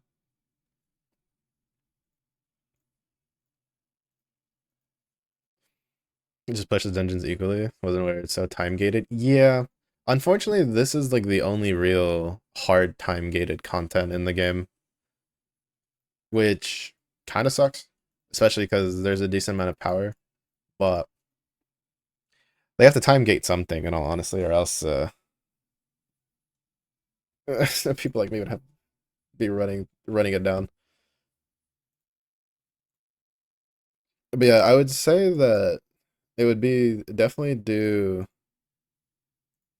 the story event. The story event's probably the most important thing aside from the raids that I would focus on. So I would do all your ruby farming like in here until you've basically bought everything but these golds over here. These golds, they're there. I don't personally have, like this is really just there for your excess once you're done buying everything else because there's like I think 9,999. It's only 1,000 gold. It's not really worth staying in the event stages once you've bought every like all of this stuff. Because I was kind of making a mention of it earlier. The event stages don't give you fodder. So the only way you'll supplement it is if you have a decent stockpile of these cards saved up, which you should. Uh, that's the only way to like re-get your fodder once you run out. So usually you do the event stages and then, well, I'll do the event stages and then I'll go back to doing adventure so that way I can get more fodder. Fine as a system, which I did not know. Yeah, there's certain things where they kind of wish they were a little bit more obvious with it. Another thing would be like making sure you're doing infinite tower. At the very least, do the first like 10 floors because the first 10 floors gets you enough tickets to do. I think it gives you enough tickets to do a 10 draw. I know it gives you 8, but still, that's 8 tickets that you don't have. But yeah, this is something that I didn't do on my Korea account because I was like, if I get too lazy. The language settings, yes. You'll have to see if it works. I'm mistaken, it is here. Yeah, if you go to settings, so this menu, if it's not dropped down, just click the arrow underneath the speech bubble, the gear, and then under other settings, you should see text language to voice language. Hopefully that fixes it. I do know that some people were saying that when they had this problem, they had to reinstall the game because even though there's an option in game for changing the language, from what I understand, apparently the game looks at your phone when it does it. So if it set itself to Korean, it might for some reason think that's in Korean. So the language change might not work, but this should work. But yeah, this is where you'll find that. Which, speaking of, voices in Korean. I don't even know why I did that because I don't play with audio.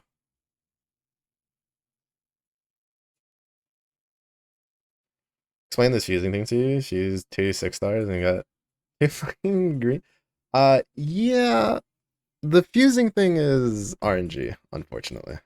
That's probably one of the downsides to the fusing system. You don't really have any real control on what you're getting, whether it'll be rare, legendary, or the common green ones. The good thing, though, is that those aren't wasted.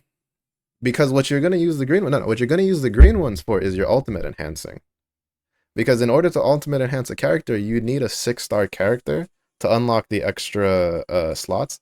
And as I discovered earlier with blinds asking, because I thought it was one for both, you need 2 per character. So those 2 green 6 stars you have, you can now turn around and if you have 2 extra pieces of gear for your Teo or your main damage dealer or whatever, you can now ultimate transcend them and have all 4 slots open. So it's not wasted. It's a win. Not to mention, what you also did was give yourself count towards getting a 7 Knights of Old, which all 3 are really good, and the only way to get 7 Knights of Old is through fusing, which are these 3 ladies. They're all really good. And every time you do a fusing to fuse up, you get a chance to get one of these. And then if you're doing it 5 star after 200, you're guaranteed. The rings are from nightmare stages, if I'm not mistaken. So you have to finish the story and then unlock the nightmare to get the accessories, if I remember correctly. So unless you're like pretty close to that, your main source for item progression would be the raid gear. Wouldn't really worry about accessories. Those are pretty far down the line. You just grind fusing, really fun. Yeah. Yeah, basically the main gameplay loop will be farm the fodder to do your enhancing and then your fuses. And then while you're farming the fodder, you get rupees that you then use to either buy keys and then pull for gachas and get costumes. But yeah, the main gameplay loop is mostly the rupee farming. The fusing, to be honest, like unless you're going for ultimate transcendence, the only reason I do them is specifically to push forward your ruby farming expedition event right now, or for like leveling up your battle pass and event passes and stuff like that. So usually I don't fuse very often this early because the benefits kind of aren't really all there. Like you're saying, you got 2 green characters. You're not really going to use them unless you're ultimate transcending. But if you ultimate transcend, unless you have 2 extra pieces of gear that have good stats for that character, it's a bit of a unnecessary thing. So generally, I usually don't do them unless I have to this early. All right, more of these. But yeah, a lot of times, like instead of fusing, you're better off using those characters to enhance another character to get even like a 6 star to +5 or get your 4 and 5 stars up to 6 stars.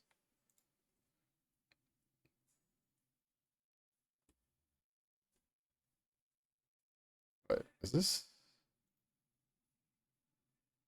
That is 6. I also just kept forgetting that I still haven't leveled up my formations.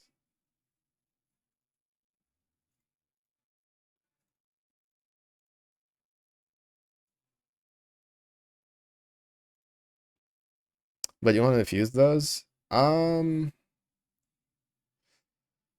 The only reason I would say diffuse them would be if you have everything that you need for raids at the least for raiding, like at 6 stars.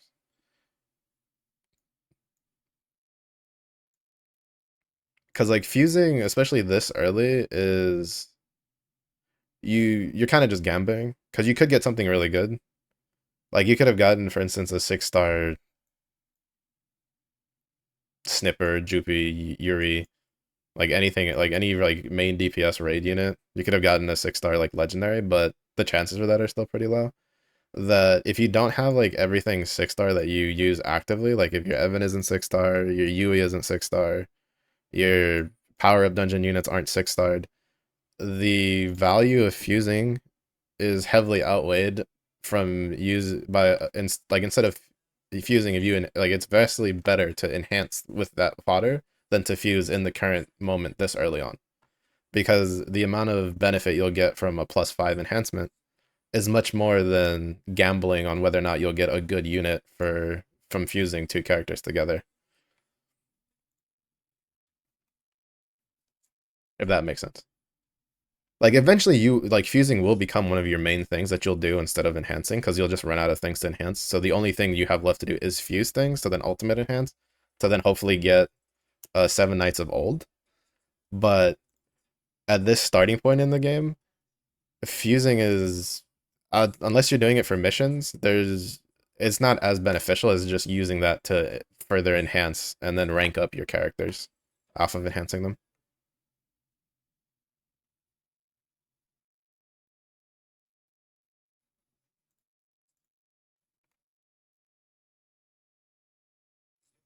What do you do now? Uh, well, it depends on how far into the game are you? Because at this point, instead of like fusing, I would focus more on having your Ruby farming going. If you haven't done the event, which I was showing earlier, there is a story event going on. Uh, oops, ads came up at a unfortunate time. Oh crap! Who killed? Can I? No, I think I have to redo this because Charon died early.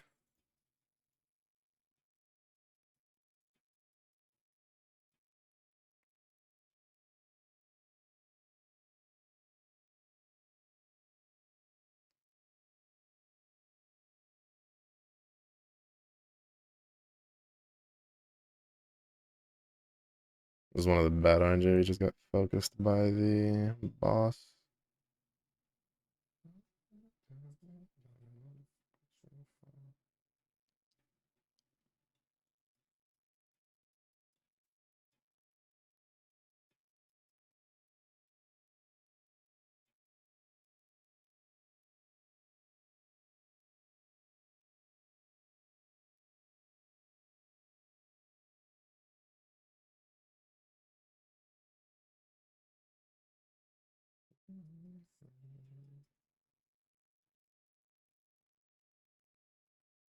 All right, this time he kind of evenly spread out his damage.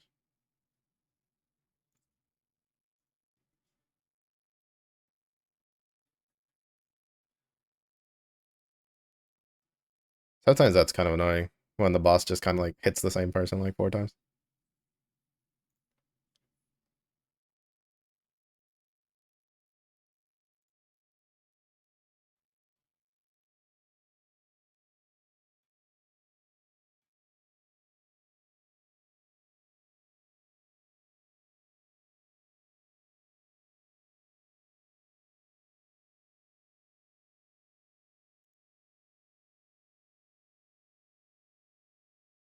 This snipe was up.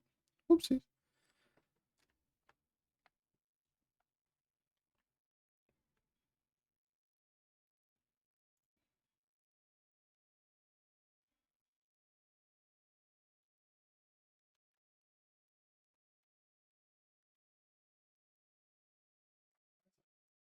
That was like defense percent.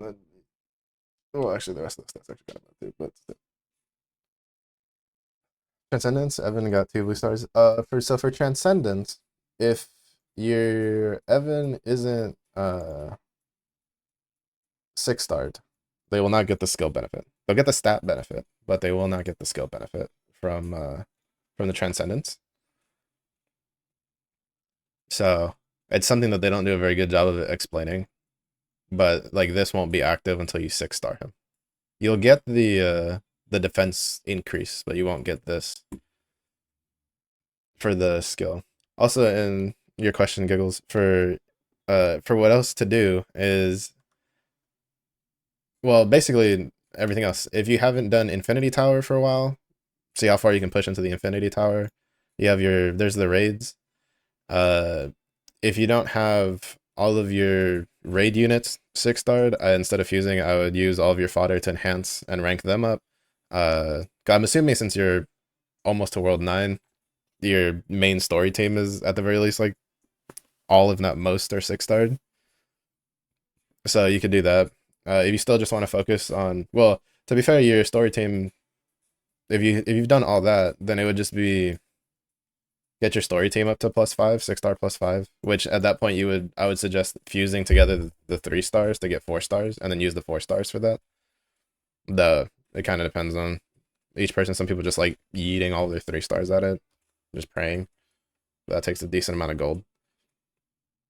But there's also the story event. If you haven't done that yet, would also be really big. It's got a good event shop. There's a free 4 star in there.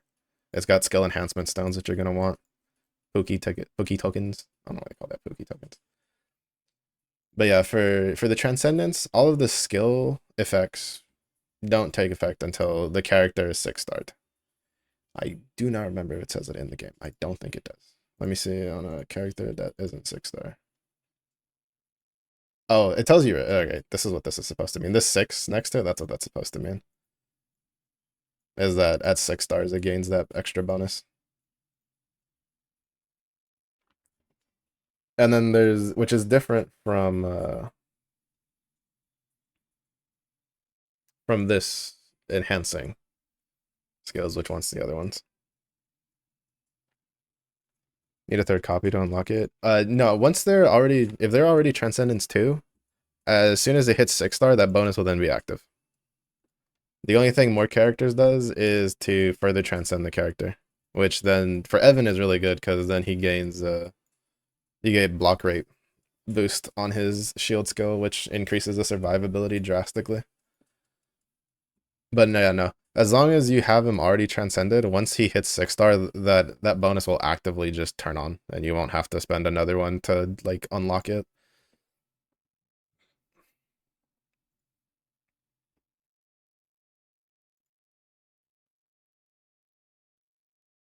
All right, Ox King, my kingdom for good crit rate pieces. Preferably a main hand, because I think that's the one that Ray had that I didn't really enhance very much.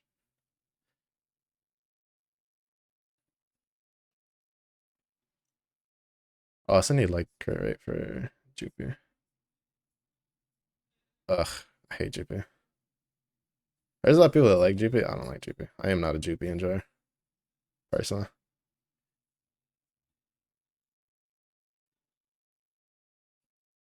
Mostly because I don't like the I don't like that you have to waste a turn putting her in sniper stance.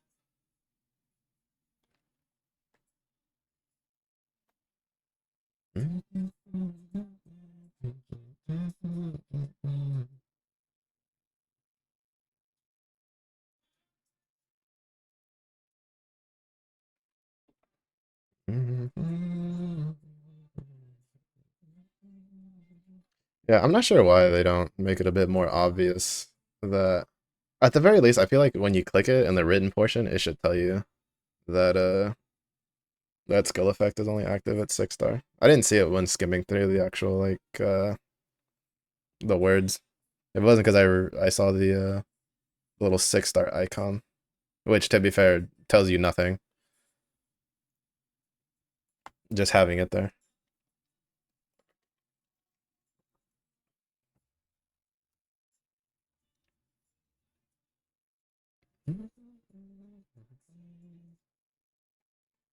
All right, let's see if it'll work. Because I think like the cooldown for his skill 2 is like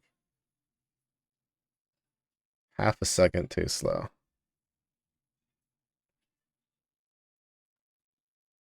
Yeah. It's like half a second too slow. That sucks. Such an awkward skill cooldown timing.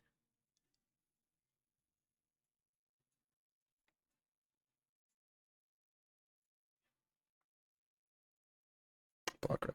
Such.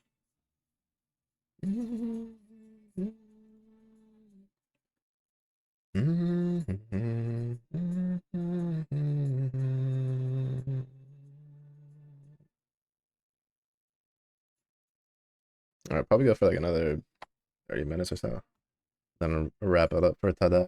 Well, for the day stream. I'll be back tonight with Limbus Company. Because I got to do my mirror dungeons, which I need to do some of the dailies.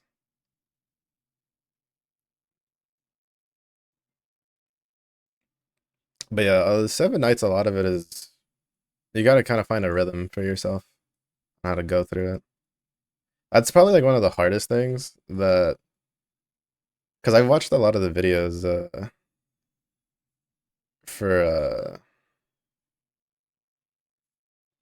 for this stuff, and like a lot of them don't really tell you like in the video when's like how to get a feel for when to like take a break from adventure and push some of the other content. Or to keep something in the TO banner once you get them. Uh, that is kind of gonna depend on you. Like, what kind of player are you? Because realistically, you would like to get Teo is one of the legendary characters that his T6 is in disgustingly strong. Like disgustingly strong. And his entire gearing changes depending on whether he's T6 or not. The caveat to that is that the more pulls you throw at this banner, the less pulls you can save up for future banners. There's also the aspect that if you don't really care, what you can always do is just save it, and then you can use the wish list system, which if you've done 100 pulls on the regular banner, there's a wish list system that gets unlocked where it's similar to the banner where you can select what like legendary, you'll get 2 legendary plus characters, as some people call them, which is like Teo, the 7 Knights, stuff like that you can pick from that you want. You'll have 3 regular legendary characters that you can pick from, and then 4 rare characters. And what'll happen is that it'll work like a pseudo boosted banner where whenever it pulls a legendary, you have a increased chance for it to be one of the legendaries you have selected at 100 pulls, and then it's guaranteed to be one of the 5 legendaries you selected at 200 pulls. Technically, it is worth pulling on his banner. Because if you can get, especially tier 2, Teo, it increases his worth because if I'm mistaken at Transcendence 2, when he dies and revives, it resets all of his cooldowns. So if you're in a particularly difficult boss fight, you can kind of abuse that. And if Teo survives long enough to use both of his skills, and then he dies, and then he revives, he can immediately use his 2 skills again. So it's definitely like it's probably the most worth banner of what's available right now.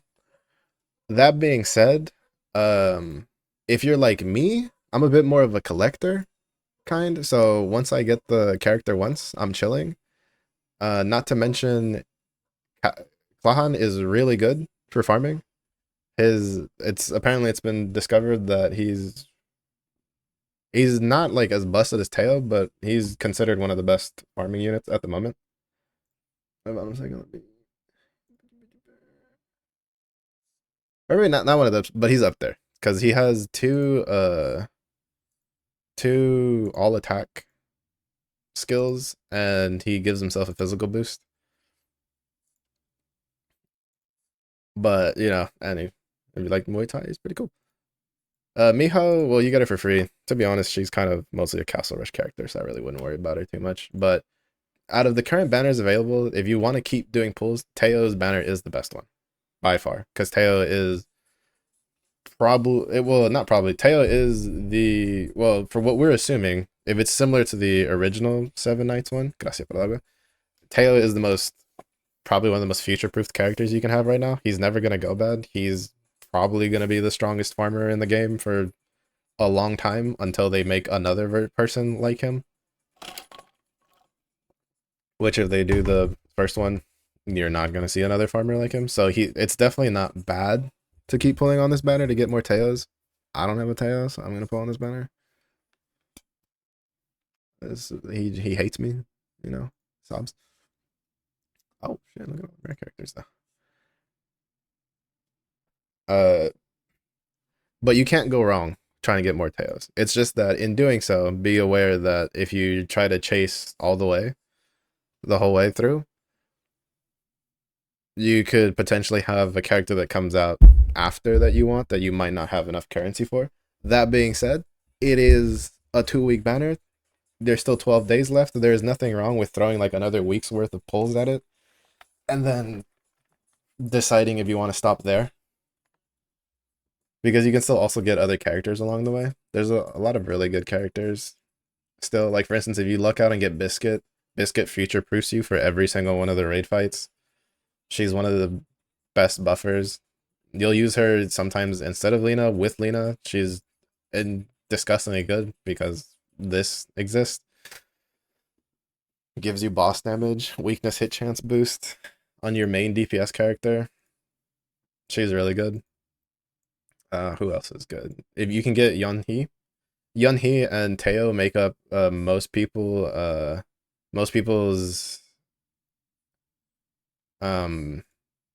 nightmare farming teams. Well, I think Teo needs to be like or Yunhee needs to be T2 for that because she gains a passive where after she casts a skill she hits 2 targets. You can get you have a chance to you can still have a chance to get Pascal, Daisy, Espada, Shane. You know, those are all the raid characters. You can get Ruri, you can get Taka, those are main guild rush character or castle rush characters. Uh Eileen's really good for PvP, Karma's good for PvP, Mercure is really good for PvP. Vanessa and Yonhee together are good for magic stuff. Like they're still like stuff worth getting. So it kind of just really depends on how you are as a person, really. For me, I'm probably just gonna get Teo and then just save up rupees because you also use rupees to buy costumes. And sometimes I want my people to look fancy. Like I want to. I think on this account I might actually get this Espada costume at some point because I really like it. They have some really nice costumes. Granted, there's also like free costumes, which with Guild Wars, which is one of the things I'm looking for. They end up giving like most of the characters a Guild Raid, Guild Wars costume, and they're usually pretty nice. First 10 pull, and you got 3 gold cards. Is that good? Depends on what the gold cards turned into. But I'm pretty sure that's better than mine. I think I only got 1 gold card on my first 10 pull because you're guaranteed a legendary off of your first 10 pull. So if anything, you might have gotten a legendary and 2 rares. And depending on what the 2 rares are, that could be a really good start. Rupees to pull. Well, technically, you have a finite number of keys you can get. If you buy all of the keys that they have available, I think it's 5,000 rupees a day. You can technically make more than that if you use all of those keys to farm fodder, and you'll end up with a surplus.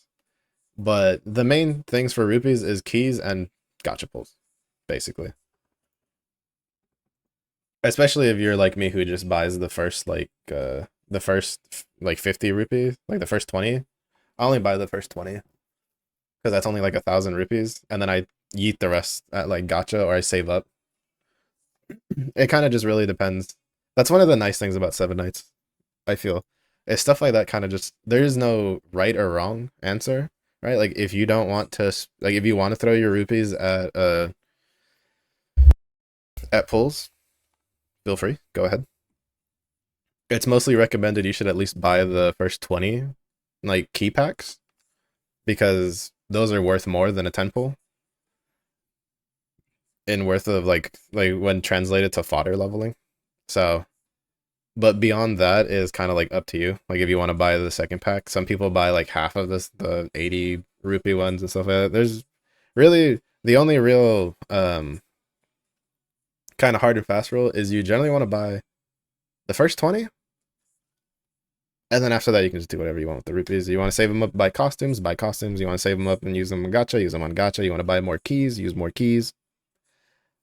I will say that at this stage of the game, I think it's fine if you just want to buy the first 20 and then use the rest to keep pulling for like Teo, or just save up for future banners, because we're at the start of the events, right? So you have there's still plenty of things that are handing out the keys to you. So it's not like, I don't really feel like you're gonna take a big hit on it. And I feel like honestly, by the time it like actually matters, you'll probably be at a state where you're probably farming some higher level adventures. So you're generating a lot of fodders and rupees anyway. So yeah, basically kind of just up to you. I don't know. I save like 1,000 rupees and then I yeet the rest of them at the gacha, but that's just because I don't have Teo. I might buy more of the the key packs once I get Teo, because I don't really plan on pulling on any of the other characters. Because something that we don't have access to yet uh is the Seven Knights chessboard, which you get to select a legendary person you want, and then every day you can basically flip the tiles, and you have well, one of those tiles will have that legendary character you selected. It just takes a while to, like, you might take a while to get it. Sometimes you can be on the first one, sometimes it'll be on like your last one. But you're basically guaranteed if you fill up the whole board. And for the most part, most people on that board, you tend to fill it up like 3 times. Like you tend to flip 3 tiles a day, because then it guarantees you'll get all the boards done. Got 2 gold people, Velica and Nia. The other one was a rare person. Who was the rare person? Velica's not bad early. Velica's really good for adventure early on. How good she'll be depends on if you get Teo or not on your like first 10 pull on the Teo banner. But she falls off a bit towards the end. Nia is predominantly PvP focused. Like Nia can definitely help you get through story early, but they give you a 6-star +5 character a pretty good, who's better at story pushing. And then Ariel is kind of whatever. You don't really use her outside of like certain Castle Rush teams if you don't have any more. It's a lot learning here way more than watching YouTube reading stuff on Discord. No problems. I've always enjoyed like reading a lot of, or like looking stuff up. So if I can help you enjoy the game, if I can help people enjoy a game that I enjoy, it makes me content. Yeah, there's definitely a lot. Seven Knights, that's definitely something they haven't fixed. And it used to be worse, because they have like some decent tutorials now. When I played it back when it was the first one, the tutorials were like non-existent. And a lot of the content, like creators, were Korean, so good luck. But yeah, I will say that yeah, I've been watching a lot of the I was too slow. A lot of the videos, and there's some pretty good ones out there. The if you want like a YouTuber who's really good for some guides and stuff, you can check out 7K Dreamer Plays on YouTube. Especially because he has a spreadsheet that him and his community have been putting together that's really good for it'll let you know which characters are good for what content, what gear is good for those characters, stuff like that. I use it. He also has a Discord, but even then, there's only so much you can put in the videos that it's sometimes it's hard, because there's what'll be useful advice for one person. Oh dear, I think this might have gone botched. Because oh no, Rachel for the win. Because it's like, since it's gacha, it's like the advice I would give someone who doesn't have Teo is different from the advice I would give someone who does have Teo, and stuff like that. Also, there's certain things that when you make a video to you is like already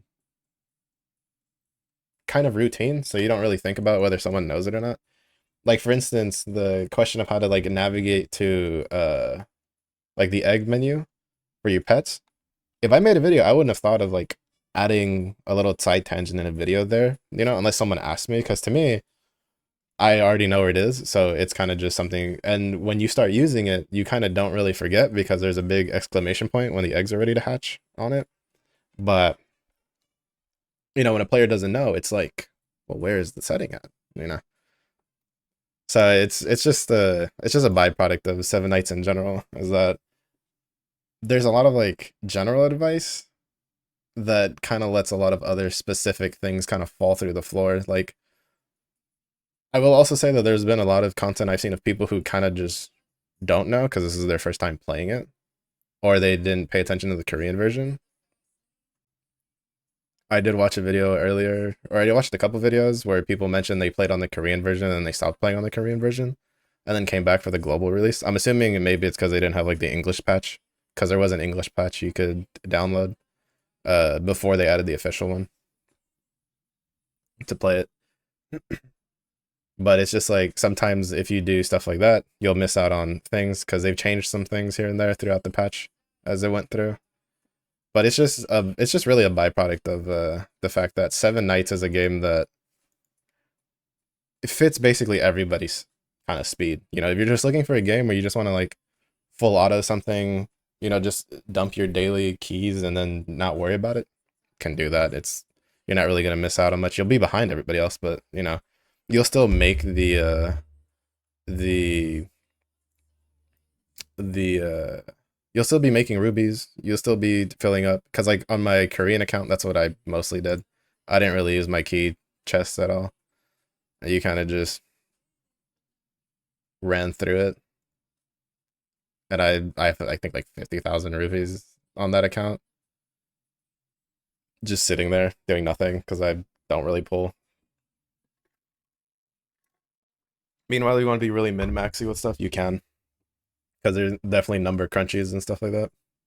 What do you do with Topaz? It is one of the currencies for the shop. There's if you see the little shop lady, I'll show you. This guy dies because he's being a bum. On the main page, one of the tabs is why is that defense percent? This lady.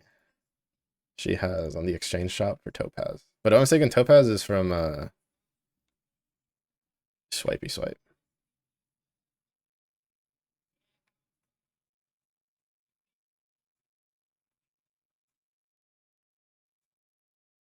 Oh wait, no. Wait, what is Topaz from? I have Topaz. What the fuck is this from?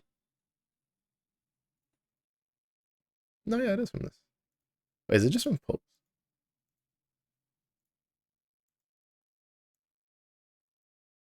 Huh. I don't know. I have 1,000 Topaz.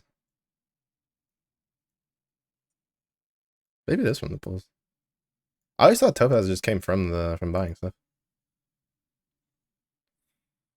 Say for a unit and just to buy a ticket. Uh, I would probably say like if we still reliably get it. I would just wait and save it up. But yeah, I'm not sure why we have 1,000 Topaz. Is it from the 10 pulls?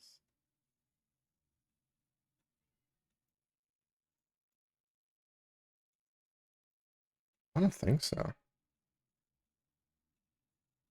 many temples have I done?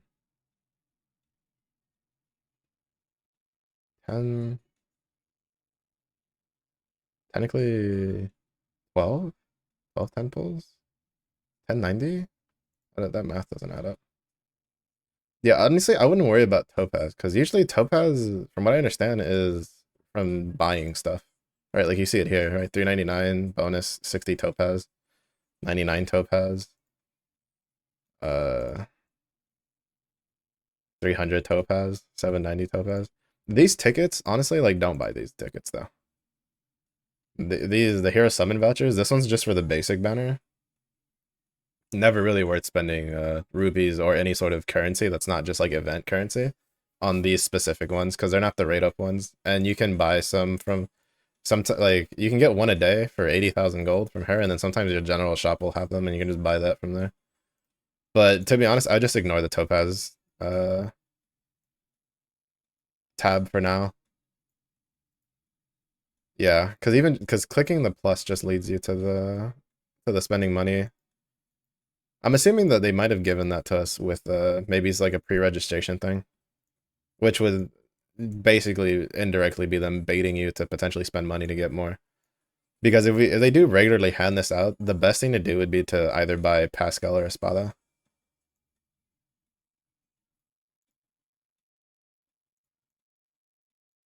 If you don't have them. And then if you do have them, it would probably be to buy one of these legendary pieces. Even though they're like alright. Help pass with pre-registration. Yeah, then it's just something for them to bait you. Yeah, if you want to spend them, I just buy key bundles. I just buy like the 3 key bundles and call it good. Buy like 3 key bundles and then use whatever extra on the rank up materials, like if you want to use them. If anything, like me, I'm probably gonna save them because if they gave them for pre-registration, we might get more from like events and stuff, like as handouts. And if they keep handing out topaz, then you're better off just like saving them up to buy like brilliant skill enhancement stones or some of this equipment down here or this one. Yeah, Leia's like another one that's worth getting because she lets you ultimate enhance a hero. Man, it is hot in my room though. I am melting.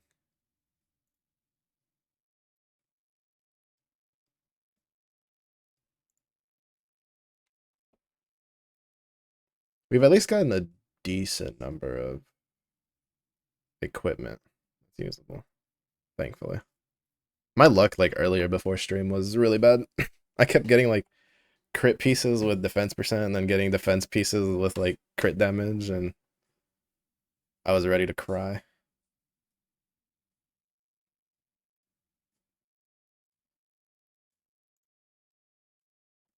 I was ready to cry.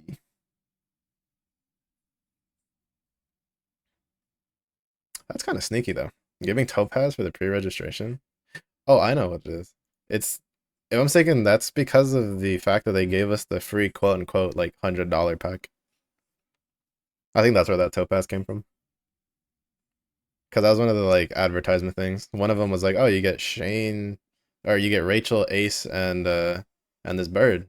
And then I think on the other side it was like, "Oh, and you get a bunch of this other stuff that's like worth $100." I think that's where the topaz part came from.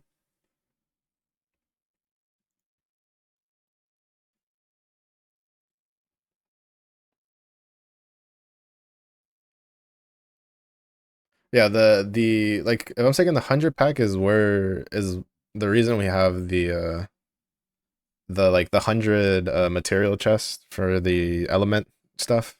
Like I'm saying that's where that came from. Free registration rewards because well, now the game came out Wednesday technically if you live in North America. Uh but nowadays you don't actually have to pre-register to get the pre-registration rewards. They just give them to everybody who logs in within a certain time period. Like there's still a benefit to pre-registering because like nowadays what gacha games do is they'll try to get people to pre-register, and then they'll have like goals where if a certain number of people do pre-register, it unlocks more things.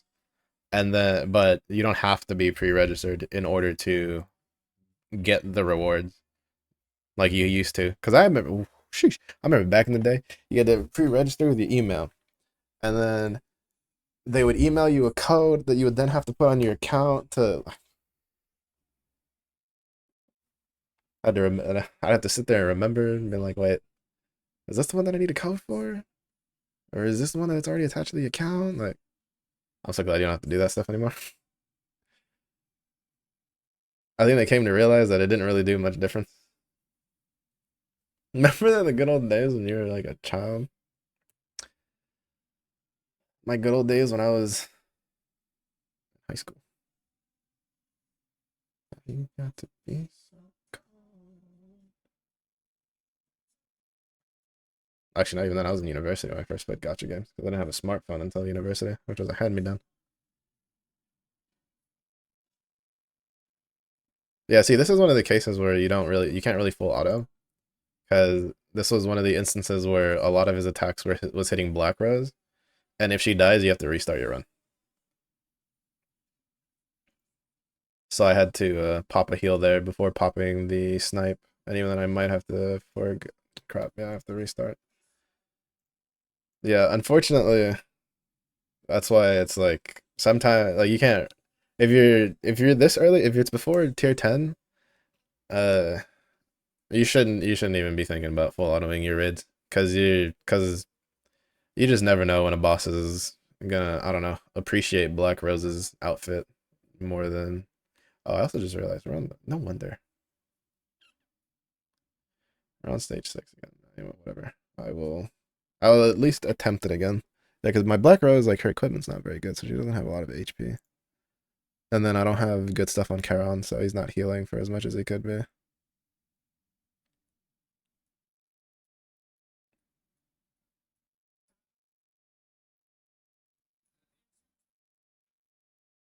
Even though he's kind of spreading the attack out a little bit, so.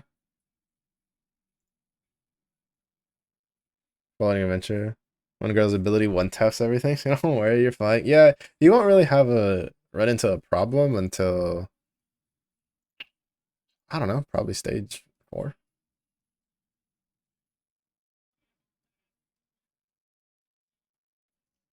Oh, did he? No, fucking, he killed Rachel. I didn't realize that. There's no way. Oh, okay. It was Charon who died. I thought he double tapped Black Rose and Rachel. I was about to not be happy.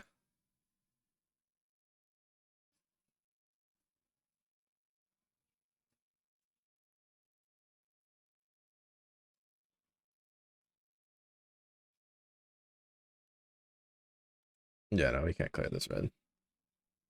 Because we don't have our petrified immunity anymore, nor our bleed immunities, and we don't have a healer. Yeah, so we just don't have enough damage yet for that.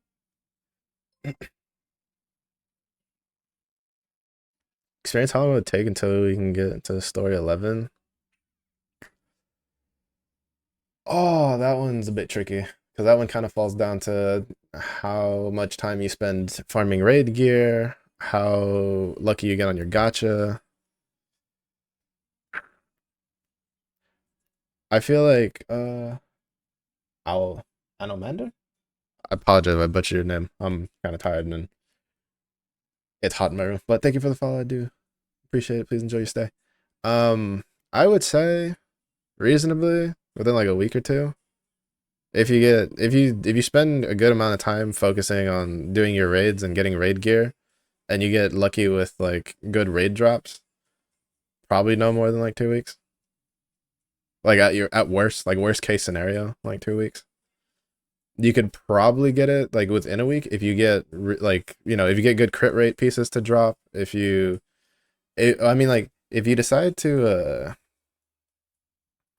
if you get like 4 good crit rate pieces and you decide to forego foddering other stuff and you just ultimate enhanced tail, you can get that like super quick. But it's a bit of a slog to get through the back end. Once you hit like stage 6, the jump in like difficulty from one or chapter 6 from one act to the next is it's pretty big. Started having issues in story level 9 right now. Yeah. Like 6 is probably the first wall that people hit. And then usually if you didn't hit a wall at 6, you'll hit a wall at 7. But then like 8, 9, 10, 11, like a lot of those have a lot of walls where the stopgap is you need to go and like farm rates.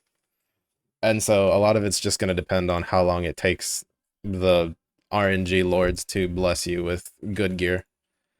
Because if you have my luck, where you keep getting defense pieces on your crit rate stuff, you're going to be here for a while. Finding gold to be a major issue. Yeah. It can be, especially if you're enhancing a lot, because those costs sneak up on you, pretty rough. It's one of the main reasons I'm trying not to enhance things I'm not going to use, and I try not to enhance pieces of gear because the gold does the gold cost does start stacking up pretty quickly, especially once you start getting higher starred gear.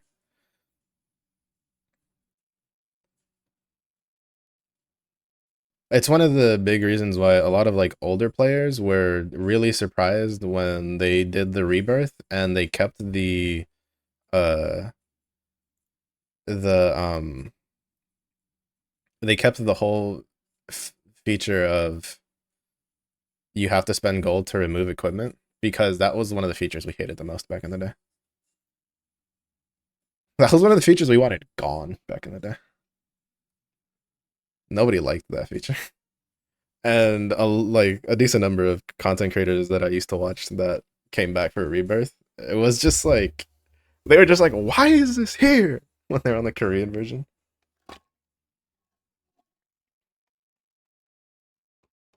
Can't do that gold dungeon as of yet. Yeah, I will say, to be honest, I would even argue that it's not even worth doing the gold dungeon. Like, I think you'd be better off like just farming the event stages for gold. Because even if you bought out the like most of the good stuff, you still have like there's a gold that you have like for you have like 9,999 count of 1,000 gold. And then the event stage itself generates a good amount of gold. I don't know how much it generates in comparison to like 9-1. See, this is what I'm talking about. Look at this. Crit rate, defense percent. You know how many of these pieces I've gotten today? You know how many of these pieces I've gotten today? We don't talk about that. Because if we talk about that, I'm gonna uninstall this game. I won't. I love this game too much. I've been waiting for it to come back for too long. Quite outdated though, not even gotcha games use. Yeah, it's like, all right, you want to know the biggest reason, like the biggest sign that they understand that they probably done oopsie? Let me see. Like, where's the thing? This one? Yeah, it's this one, isn't it? Where is it? Where's it? The event ones. They have somewhere where they mention that like, oh, it's the event tab down here. This equipment removal consumes 70% less gold during the event. The duration started on the 24th of July and has gone until further notice.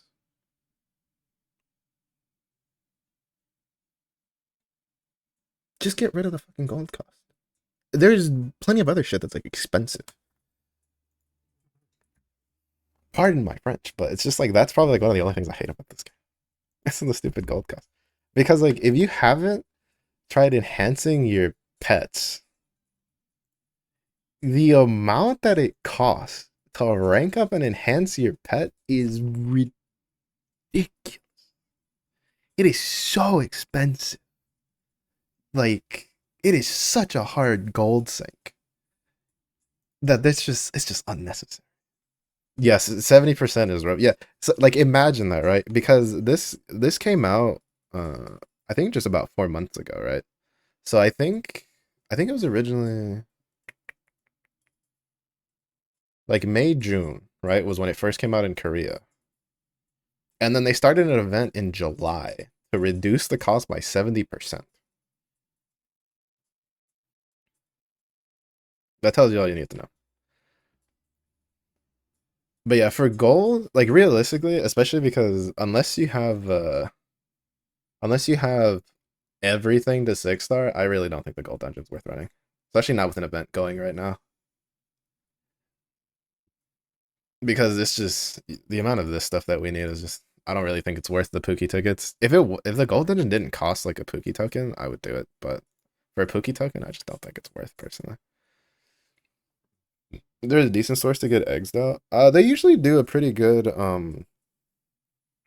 they usually give out like a decent number of them. Like you'll get eggs from Ruby farming, I think gives you a couple of eggs. Uh You don't have any in the growth expedition. The battle passes usually, I think sometimes I have an egg or two somewhere. But usually you'll get most of your eggs from the shop, from the general shop.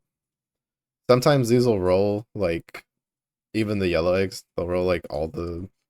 I don't know if they can roll like the super special one, but I think they can roll like the other three that you can get, and that'll be a decent little source. But a lot of times they often give. I don't know why I want to click her to go to the pets, but a lot of times they'll give away a decent number of these like common ones. But you they also but the other thing is that the pets also have their own banner. So you'll sometimes be able to buy the pet summon tickets. They'll also appear in the shop. So you'll supplement, you'll bounce between the eggs and the tokens for summons to get it. I'm kind of surprised the event doesn't have like a pet one. I clicked her again to go to the pet menu and I didn't mean to. But I will say for the pets, like for instance, in this one I'll open all of them when they're rare, when they're the golden ones. But usually when I'm like running out of the golden ones, I'll open them like one at a time just for a free daily mission. Because one of the daily missions is to hatch an egg, and sometimes your guild mission will be to hatch eggs. So I try to save them for that. Because realistically, like at this stage of the game, the pet's not gonna do a big difference unless you have one of the legendary pets that are really good. But even then, like it's incredibly expensive to like upgrade them. So like pets are probably like one of the last things to upgrade. Got the mole. Isn't the mole for? I think that's good for farming. So,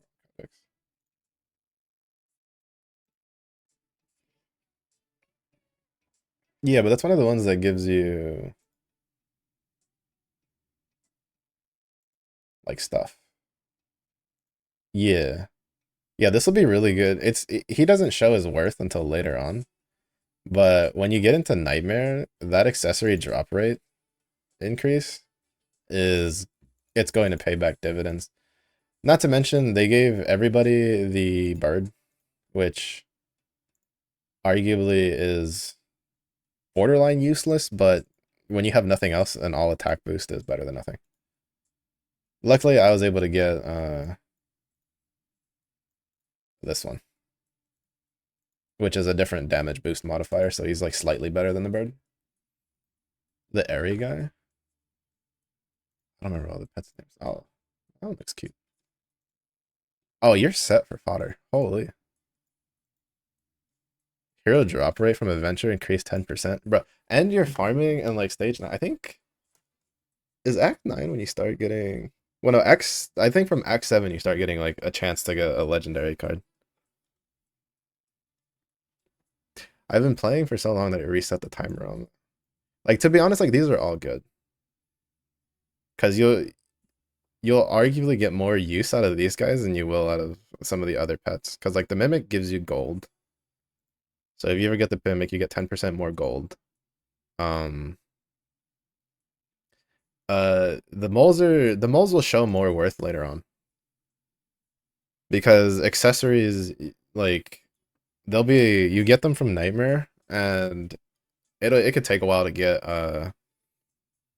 like the accessories you want. So having like an extra drop, like percentage drop, even if you only have the rare version, is still better than not having it. Because the accessories will be pretty good for pushing you up and over.